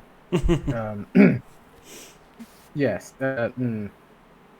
I have a habit of thinking everything's about me. But it normally is, so whatever. So Self, was it? That is right. Yes, of course. So, if you work here, how do they already have my name? Well, the secret is magic. How Just wonderful. enjoy the wonder. We'll have a better time, I promise. What, no one finds this concerning? I find it quite, interesting. Don't you, Daz? I'm saying with this gentleman here, I'm a little concerned, and kind of seeing as half the party doesn't find it concerning, and Hal kind of does, kind of mentally at least, kind of mosey on up to him, because Daz is also a little concerned how this would be possible, and he'll kind of whisper to Galatea and be like, "Do you think the constable sent ahead for tickets? I don't think he has those connections." I don't think so, but I'm willing to go along with it. And Oh, there's- come on, guys. It's the Fae. As he does like a little fluttering turn. All magics and trickeries happen here. Don't be serious. Don't I'm forget sure fun. everything's fine. Are you a regular, Theo? No, no, no, no. I would never be called dead. But I am here on business. And maybe fun and a dash of trickery. Ooh, business. What could you be here for? Hmm. Let's leave some things to the imagination. Yes, certainly they already know our names for some reason. Who knows what else they know? Zelda would like to go get, sorry, what's your name? Is it Vladspear? Yes. I would like to go get... Character name's Hallowhawk. Hallowhawk, sorry. I would like to go get Hallowhawk a cup of, some beverage he really likes. So, just produces a hot insert beverage here. Okay. Would I be able to roll an insight check to see if I got the beverage correct? Yeah, Diff. Yeah, go for it. Cool.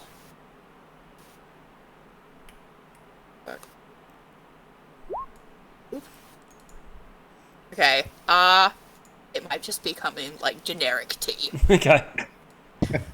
Yeah. So not super magical, but hopefully calming. Aim low and achieve. Okay, so you'll see that I've moved the map in the meantime, and you are presented with. There's the ticket booth. You can see. I'll just shift ping it to draw your attention, center your attention on it. So you've just gone over the bridge and you're at this ticket booth. I've just got your characters on the map because then visibility will work and so on. I'll probably use it if everyone's travelling around together. As you move around the place, then you'll I'll use a single icon for the party to show where the party is. But you're presented with a map of the carnival in any case, and they say you can keep that and use it to get around.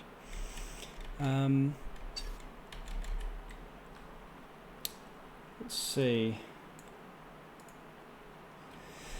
Yeah, I have a question. Yeah, go for it. Seeing as how last time I was here, we snuck in without a ticket. Yep. I'm curious, like as we get close to the bridge, Daz would have kind of curiously stepped to the left or the right a little bit and kind of towed the river a little bit and see if just kind of what that's all about, if there's like a protective barrier or whatnot. There's no barrier that you can see, and you can even sort of dip your toe in the water and it gets wet. It seems like a genuine, regular river. And I was describing a fence, but it's not so much a fence, it's more that there's a slightly obscuring line of tents and wagons and things. They've just circled the wagons. There's plenty of breaks and gaps and whatnot. Okay. However, the map... Yeah, if I draw your attention to the map that you're on, aside from everything that you can go to, and you can explore this at your leisure, I'll leave Roll20 open for the next fortnight with this page on. But it looks like there's an hourglass, which shows time in the top corner. And there's a start here, welcome and gifts, and about 4 or so hours into it. Now this is at sundown is when the gate opens and you're allowed in. The lights come on. It's incredible, fairy light sort of things. You can hear music playing, like a joyful calliope in the drifting across the whole place. But you know that there's a key event about 4 hours in, the Big Top Extravaganza, and right at the end, there's the crowning of the Witchlight monarch. And if I draw your attention down to, let's see, I'm scrolling down here.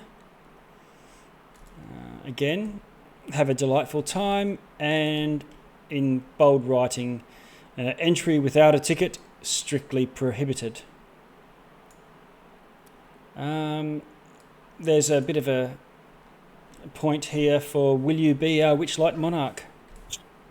So hinting at, one of the paying customers gets to be crowned the monarch at the end of each night. So, one other thing. This goblin turns to you and says, the map is for you. Take as you wish to get yourselves around. I advise you not to go zigzagging backwards and forwards. You'll get very tired, and you've only got 8 activities you can do. And each of your tickets, you notice if you look down, there's 8 little boxes, and they can all be, which they say they'll punch them. Most things only cost 1 punch, but there's some very special things that take 2. And he says, oh, we don't want you getting mistaken for people who are thieving their way in. And he looks down the line, and he goes down and pulls out this sort of very brightly coloured butterfly wings with 2 pieces of thin leather like shoelaces. And he says, turn around, miss. Speaking to you, Galatea. Okay. Okay, and he holds the wings up there and then flips the leather around and says, tie those around each arm, and this way the hands will know you've got a legitimate ticket, a right to be here. Oh, okay. Did you hear that, Daz? Yes. And DM, I'm curious, is this like a wristband type thing around our arms? Is that what it is, or are they actually wings on our back? They're actually wings on your back, so like those things you get for kids for fairy parties. And you flip the elastic over each arm, but there's no elastic, obviously. It's just a bit of wool, bit of string, and you tie it onto your back. So you'll have these little colourful paper wings. They're not huge or anything. They would only just poke above your shoulders, so that they would be visible from the front as well. Okay. Interesting. And Daz will, kind of take it and kind of put it on, and then turn to the goblin and be like, and what happens to those who do find their way in without a ticket? Well, is that even possible? They would be escorted out. Oh. As is befitting for thieves. Is that it? Nothing else happens to them? Can you roll an insight? I'll get Daz, and I think that was Hello Hawk. Both of you can have a roll. Normally what I do is no more than 2 people can roll the same thing when it's a party sort of event. Unless... So I've got insight. Now, do you click it in D&D Beyond? Yeah. So if you could click it on D&D Beyond, if you've got the Beyond 20 Chrome extension, that will then show up in the Roll20 chat. Let's see. If not, just call it out to me. That's fine. You can. Okay, I got a 6. Okay, so we've got a 6 and we've got a 19, natural 20 from Hello Hawk. You are certain that more things happen to those who didn't come and don't buy tickets. And he's sort of giving you...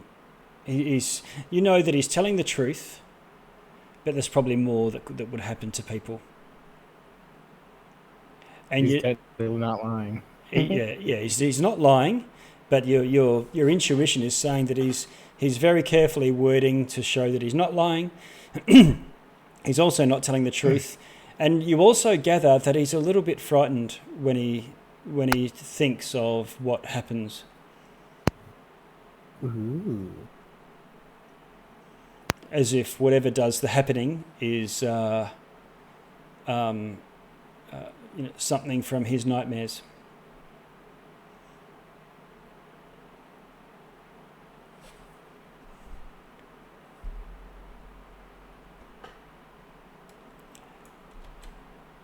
And so, with that, you've all got wings. I find this slightly insulting. Yeah, because you've got wings. He said, Yes.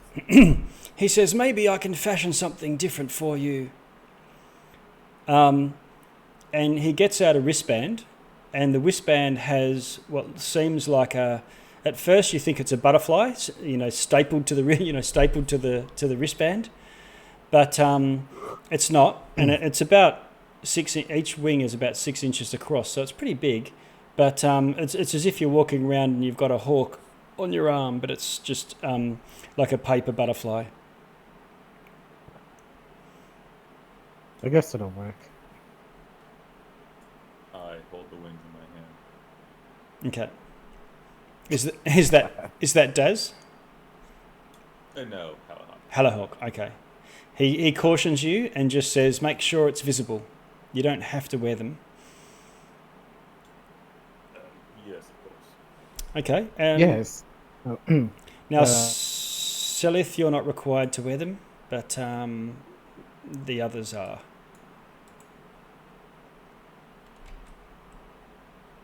For flavor text, do these wings let you fly? No, they're just something from Spotlight that you strap on to go to a party.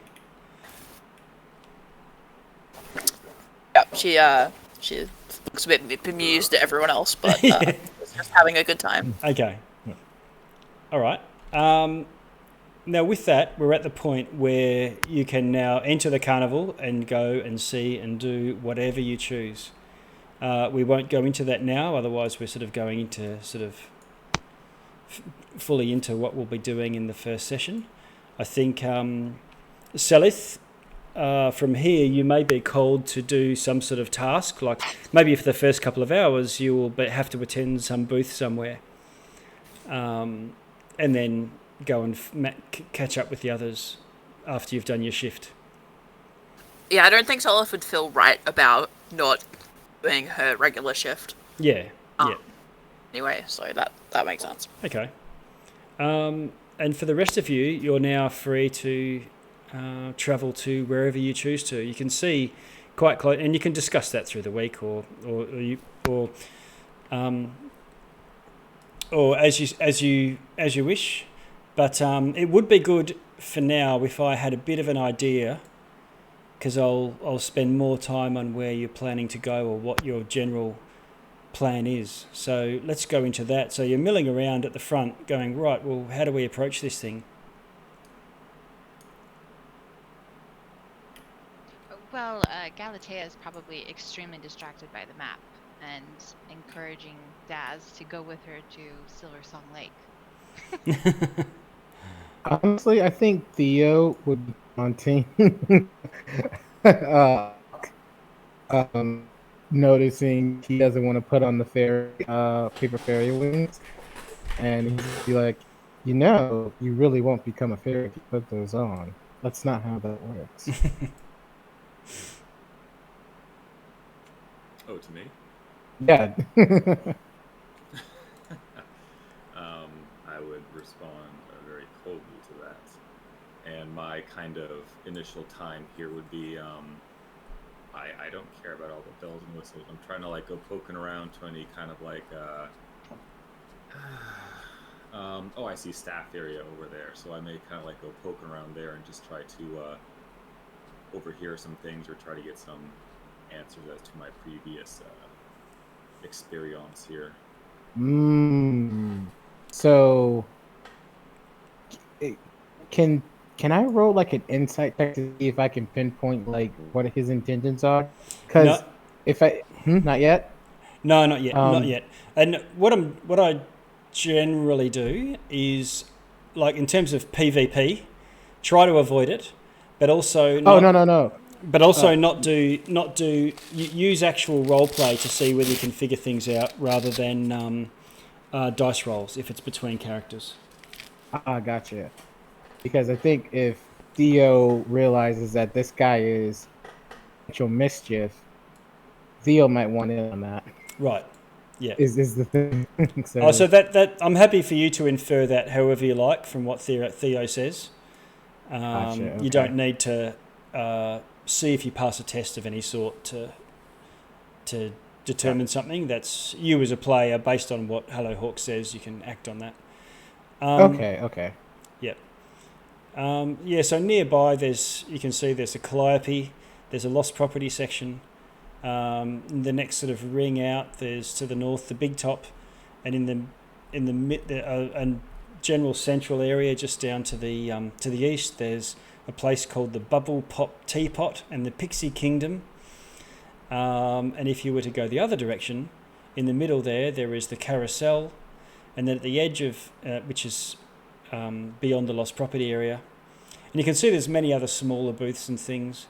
And if you go beyond those two big rings, it's like in a big figure 8. There's a feasting orchard, dragonfly rides, gondola swans, silver swan lake, the staff area, which I think Hallowhawk it was that was interested, snail racing, the Hall of Illusions, and the Mystery Mine.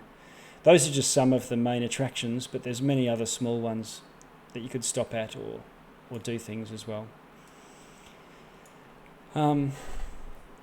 So it's just gone 10 o'clock. Now, normally we would go, this would be where we'd just take a 10-minute break and then come back and do the other half. But I think we'll leave that there for this session, because we've now effectively brought everyone up to the point where we can launch off into the campaign proper. What we didn't cover, just before we do, is just how everyone looks. And I know Hallowhawk, you mentioned you've got a glaive. That was more about just that back. But now that people see you, see how you carry yourself, see what you're wearing. Same with you, Galatea, Daz, Selith, and so on. Would they get an indication of what sort of adventurer you are? Do you want to just describe what others would see? Maybe Galatea, you go first. Yeah. Oh gosh. Yeah. So she's a short, pale elf. She has fair pink hair that, at the root is kind of shifting. And you can see she has, probably you could see a dagger and a bow strapped to her back, donned in some light leather. Yep. Pants and shirt and such. And would the bow be your normal weapon of choice? Does it look like that's your primary go-to? Yep. Okay. And what about you, Daz? Or you haven't quite figured out what you're going to look like yet, so we might have to pick that up next week. But what sort of? Yeah. But when you change shape, that doesn't change. When you change, your clothing and your gear all stays the same. So, aside from what your face looks like, what would people see? Well, I think overall, at this point in time, just in general, and the specifics, not figured out, but in general, he would just basically look like a kind of unassuming human male. The only real difference, and this will kind of be like a hallmark, I think, to help identify throughout things too, but unassuming male, but his hair is like a pale green kind of color. It looks a little eccentric. But other than that, pretty normal looking. And his clothes are also just pretty normal, for a little bit outside Neverwinter. Just would have been normal commoner type clothing. Yep. Except for he has a rapier on his side. Nothing special, but a rapier on his side. Yep. And then he actually does have strapped to his back. He has a lute, and then I think a lute. Which was the guitar? The guitar. Yeah, that's the lute. Yeah. Yeah, so he has like a lute strapped to his back, and then, he would have like the lyre. The lute. Yeah, so he has a lute strapped to his back, and then he just has a small bag he's wearing, kind of draped over his shoulder as well. Okay. In terms of bard, are you like a singer or a dancer or a actor? Yeah. What? More on the like a general instrumentalist musician, plays the flute. If we were to look in the bag, he's got, in addition to the lute, he's got a lyre in there and a pan flute. Okay. So playing music, and also definitely has been known in his kind of intrigue and spying profession to just basically do whatever wherever the entertainment is, he's found is a good way to learn more about people, and also just kind of get into places he normally otherwise wouldn't. Okay. And what about you, Hallowhawk? All right. So regarding the glaive, it's a bit curved on the shaft. It's not like a straight worked piece of wood. It looks like almost nearly straight tree bow has been worked into a blade. But I mean, clothing-wise, kind of like a brown leather vest, sleeveless. Doesn't attribute to armor. It's just what it looks like. And then it's just pretty unassuming for the rest there. Kind of like dark green brownish pants with some mid-calf boots. Same kind of thing. It's a leather bag, kind of draped over the shoulder by some cord. I think the only super noticeable, unique thing would just like skin tone. It's not the usual elf. It's more kind of like an ashen gray with like kind of almost a slightly gray bluish hint to it. And then about that. I'd say shoulder blade length black hair. Okay. And that'll do it. Okay. And Serith. Selith? Selith. Yeah.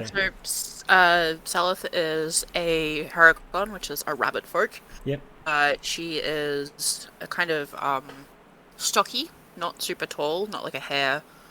Kind of around like 5 foot, 5'2" kind of thing. Like rabbit eyes, which are kind of weird looking, but anyway.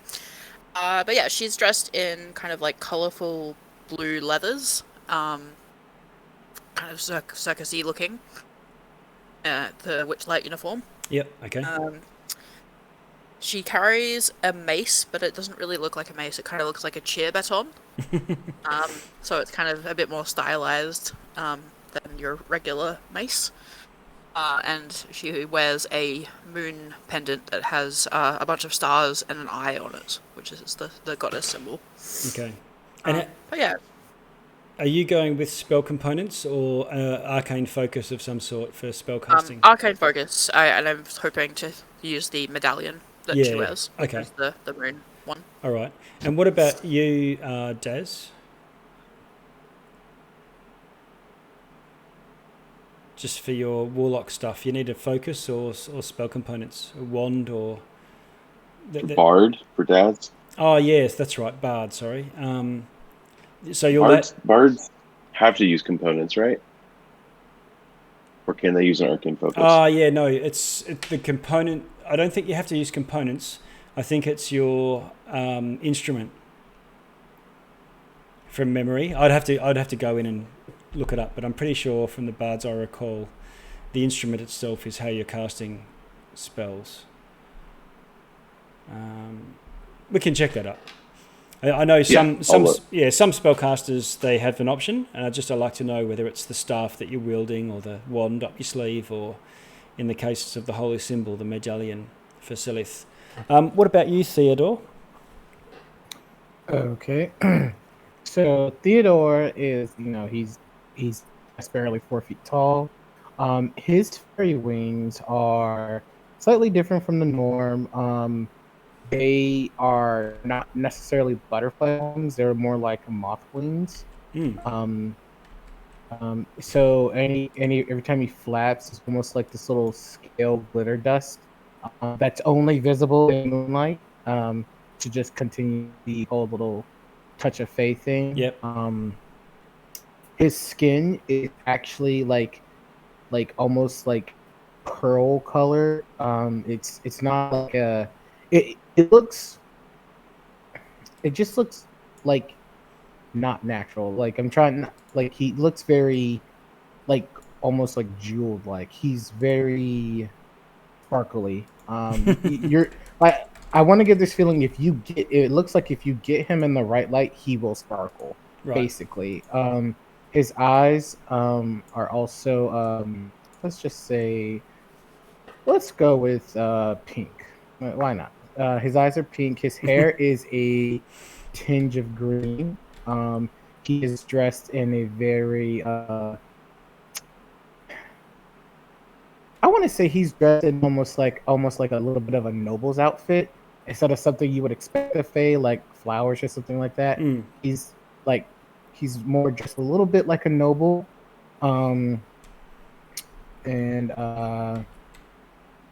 Let's see. I think that's just kind of it. He's rather young. He's like, that's 28, and Skin color? hmm. Skin color? Oh, that was the pearl part. Like Oh, he, yeah, his that's right. spit. Yep, okay, got it. And what else? His arcane focus. I actually give him liar. Actually, I You don't want to can use that. you can check that throughout the throughout the time if you wish. Gotcha. But then But, most classes can. There's about 3 things you can pick from, and it's a discrete list that's class based. So wizards can't pick mistletoe, druids can't pick, I don't know, wands, I guess, or whatever else it is. But I think you're right. Neck bards are restricted to they cast it by performance effectively. Okay, I just wanted to So thanks for that. I just wanted to touch on how because you can infer a lot just from how people carry themselves and what they're wearing and what their weapon of choice is, or if there's nothing immediately. oh, the one other thing that I would say everybody noticed he has is he actually carries a sling shot thing. Okay. Yep. Other All than right. that, that's his weapon. That's it. Okay. In that case, I think we're pretty much there. It's gone a lot quicker than I thought it would. For some session zeros, we sort of stepped through in a bit more detail about rules of engagement and so on. In terms of sort of role play and min-maxing things, that's sort of controlled a little bit through some of the rules that I'm using. So there's a few optional rules in the DMG or Player's Handbook. For multi-classing, you need to... the training rule applies. So you don't expect to just dip into something to get use of shields and then dip into something else to get backstab and dip into something else to get fighter, whatever it's called, 2 attacks, two actions. But if it fits your character, then that's perfectly cool. But you would do that by having a trainer or somehow practicing. I had someone last week who wanted to go into barbarian, but they had just spent 2 months roaming through the jungles of Chult, and it was appropriate that it fit. So it's not me controlling what you can turn into, but we need to flesh it out with the character development rather than a rules thing. I don't think I generally steer away wherever I can help it from nerfing or house rules or anything like that. Try to stick as per the book. More recently released rules, sometimes there's something just completely off that I had changed, and since then in errata a change has come out. One example was the old, what's the healing spirit? And even Jeremy Crawford saying, oh no, healing spirit is exactly as it's supposed to be and that's how it was intended all along. And lo and behold, I think it was Xanathar's comes out and they've changed it so that you can't have 100 people run through in a minute and effectively it heal tons of stuff. There's a few little things like what is a simultaneous attack, and you only roll 1 concentration check. So if you hit someone with 20 magic missiles, they'll just be rolling 1 concentration check. And generally when it's a simultaneous effect like that, you have to pick how many missiles are going at each person. Some of these things will probably come up through play. For any of you that have got spells that you're casting, if you let me know, particularly if it's a concentration one, I'll find a spell effect that will be much cooler than just drawing a circle. I'll give you an example, like if I drag up onto the board now. I've got... Oh, there it is. So there's a bonfire next to the characters. There's a Bigby's hand. And I've got Fireball and Lightning Bolt and Arms of Hadar and pretty much every spell. Little pretty cool game effects. And if I know you're going to be casting it, I'll grant access to your character so that you can just drag it out yourself when you're casting the spell. Placing Leomund's huts or alarm spells or fireballs or whatnot to position where you want to put them. So yeah, happy to do that and do some custom spell tokens and things. If you're someone who takes on other forms and you send me a token with your multi-forms, I'll make you a flippable token so you can pick which form you want, and that'll be within your control. What else? Just things I can get ahead with. If you're going to summon something, it really slows down play. If I've had someone summon absolutely low level, but then it's a 7th level spell, summon crocodiles, and there was 20 crocodiles on the board, and when it came to their turn, we'd spend half an hour. So either try to keep it to 1 or 2 things and have them as more powerful stuff, if there's an option for that, or I just approximate what they do rather than rolling it out. So I'd say, okay, the crocodiles as a pack go and do 10 damage to something, and sort of average it out as best I can off the cuff. But familiars and things, or rangers with Beastmasters or anything like that, we'll do some custom tokens for you so you can get that going on. And you can let me know that as throughout the weeks. I have 2 questions right now at the moment. First question is, so how long is the carnival here for? Is it going to be a couple days or? Yeah, you would know that it's normally here for 2 or 3 days, but your ticket gets you in for the night, and at dawn everyone is sort of ushered out and it goes to closing time and the hands start to move people out. Go ahead. So some people might come twice and buy 2 tickets 2 nights in a row. Okay, so that brings me to actually ranges off to a different question. So let's say we get into combat, right? And we get super wounded and we need a long rest. Does that speed up when the carnival leaves, or does that up to your discretion? Or how does that mechanically work within the story? Long rest is 8-hour rest, and so you would need to leave the carnival. You would expect it to close before you finish that rest. Okay.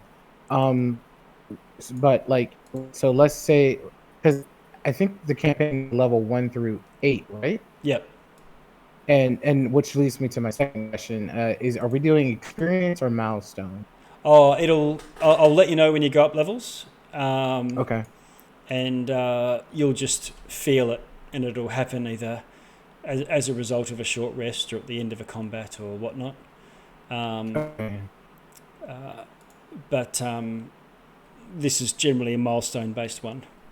But whether it's milestone or I'm in the background calculating experience points, it'll be the same effect roughly. That I'll let you know when you're feeling like, wow, if I I'm feeling like it's that time. Shed my old skin, crawl out of your shell, and move to another one. Gotcha. Because I was just wait, if we take 5 long rests for that's technically 5 days. It's a carnival in town long. It's it's not a huge thing. It's just one of those things where I was just how does that mechanically work if So level ups, level ups, I don't require a long rest for them. Okay. So you can go up in levels. It is technically possible to get to level 20 in a day with enough experience, depending on what you do. If you do enough to achieve that, no one ever would, but it's possible. Okay. What you wouldn't do is you need to have a long rest to be able to change and select spells as a wizard. And so you would gain spell slots, but not know a particular spell and have it in your memory and prepared to cast it. You've got to go and do your 1 hour of, contemplating things, praying to your god, whatever it is. so when people go up without having a long rest, they go up and get all the benefits, but possibly not things associated with their level that only come at the end of a long rest. Bit of both. So bit of good and bit of bad with that view. But don't expect that you'll spend the whole time wandering around the carnival anyway. Okay. Any other general questions or? It's a character specific. And like it's not really relevant to the moment anyway. But That's all right. When I eventually level up, I don't die. Mm-hmm. A lot of the spells in the light cleric are based around sunlight. Can I change it to moonlight for flavor? Let me have a look, and I'll get back to you. I don't. My initial immediate reaction is that shouldn't be a problem. I sometimes need to see whether that's a make sure it's a flavor change, and there's not some sort of unforeseen impact for it.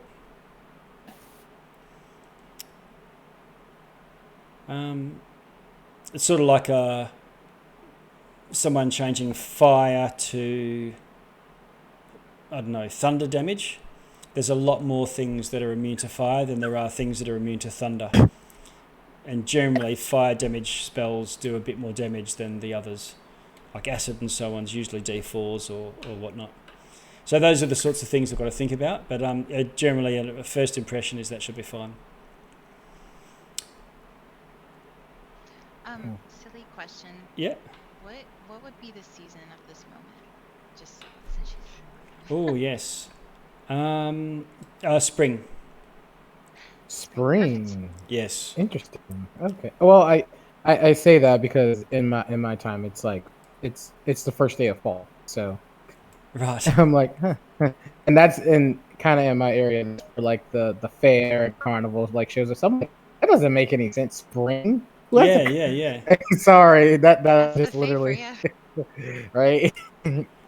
That might be true actually. It could be actually the 1st of autumn. Let me check. There was something about that in I the feel terrible now. no, the warlock opening. Let's have a look. I will say when I pictured this campaign, Yeah. I thought of a very like Tim Burton-esque autumn, like with Let the me haze look. and everything. Let me look. But spring definitely goes. Off the cuff, I'm going sort of that chipper, festive, but autumn falls into that as well.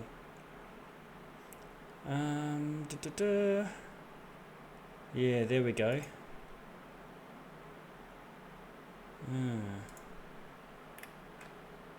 Okay, first day of autumn. You're right. Oh, is it really? Wow. Yeah. Wow. Oh, okay, cool. It doesn't specifically say that, but that's what I'm going with, because Medric's house, where you were, he's a pumpkin grower. And at the time when he sent you off on your quest, the pumpkins were starting to dwarf the house. They're enormous. Ooh. I want to spell this. Okay. All right. Ooh. Okay. Yeah. Okay. So, yes, fall. And I like it. I like the Tim Burton-esque theme. And then I guess for Dad's character, since we kind of know each other, that would be something that he would know really well. Is that her mood swings per the season, I guess. Yes. Yeah. And look, I think you change colour. Yes, and my look, yes. Yeah. So you're in your autumn attire, autumn years. And Yes, so on the flip side, you would know that Daz is a changeling and know the common guises that Daz would take on. Okay. Hello, Hawk. Any? No, I think No? that is all straight there. All right. Any remaining things I got, I'm fleshing out my my story right now, so I'll send that to you to Awesome. lock down some more narrative beats. But otherwise, I think everything's good. Okay. yeah, any of the finer points can just come out in game. But no, I think it's all good. Okay, so I think we'll also need to know Galatea, Hallowhawk, and Daz. You've each got a lost thing from your visit previously, and a minor curse that you're carrying. So if you're not, if you confirm that for me, I'll update my notes. I know we've gone through a few different options throughout the in the lead up weeks, but no need to reveal that here. That's your own thing. So I do just want to confirm. I know we're going off of the 3 pillars of just kind of keeping the combat, roleplay, and exploration pretty much equal. But it sounds like we're all going to have like a solid backstory that we're going to develop over time. And I just want to make sure that's clear so I can actually, also do my homework and craft a decent backstory to give to you, GM. Yeah, I'm perfectly fine either way. It's great to read a backstory and to sort of, for me to then weave that into the plot where it's appropriate. But it's also, on the flip side, it's not essential and not, absolutely necessary. But I know myself, I love to do that, at least to some. I don't generally write it down, but I usually have a really well developed, okay, I came from here, I did this, that was my background, this is what my family are like, and that sort of thing. And go crazy. I can't promise that I can weave that, and so much so that and make use of everything that's in there. But I'll certainly try and see where key elements if that can fit in. And we've already seen that already with, I think Galatea and Daz are pursuing someone, as is Hallowhawk. Theodore's got a bit of what I'm trying to do here is also weave in backgrounds so that there's a reason to be here beyond just going to the fair.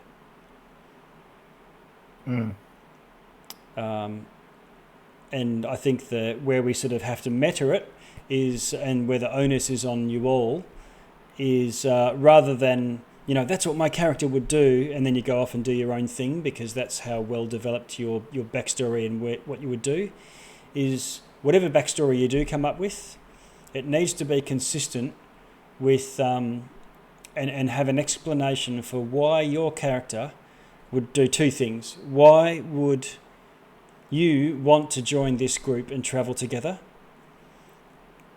and trust them, with your life, or, to have them at your back and so on, rather than going off and just doing your own thing. And on the flip side, why would they trust you to join them and travel with them rather than them saying, yeah, nice to meet you, okay, we'll go over here.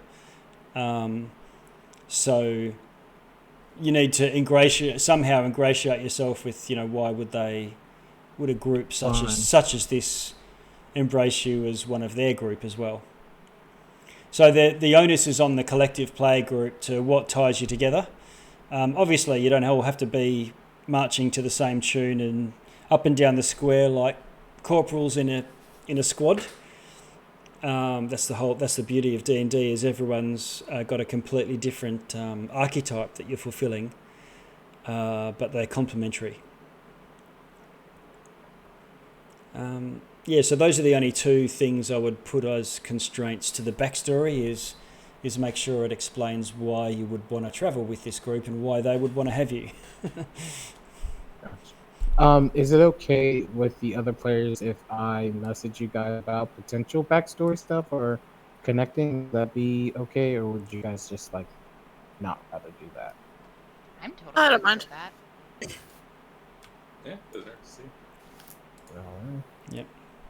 Yeah, if groups of players want to sort of, like, we've already got some that have got some sort of link or history, but there might be other reasons for why. Sometimes fate brings people together, that there might be other reasons why that would have been the case as well. Right. And the reason why I asked that is I kind of feel like Theodore and Hawk would have, because they're both kind of their business, so to speak. So their agendas are already kind of similar. and it's almost like, if I help you, you can help me, and I feel like there's a potential to be like, hey, this guy's actually okay, like, maybe I can actually trust him, and then, Yep. at least that was my forethought. Yeah, sounds Or good. that doesn't work, I'm not sure. Yeah, happy to explore that in the coming fortnight, and it may even grow or change, just like the friendships and alliances do over time as well. Yeah, man. If you got anything, just shoot it my way. Sounds Yeah. good. All right. Yeah, I definitely will. Okay, so with that, I'm going to close us out with a bit of Velushba, and then close out following that.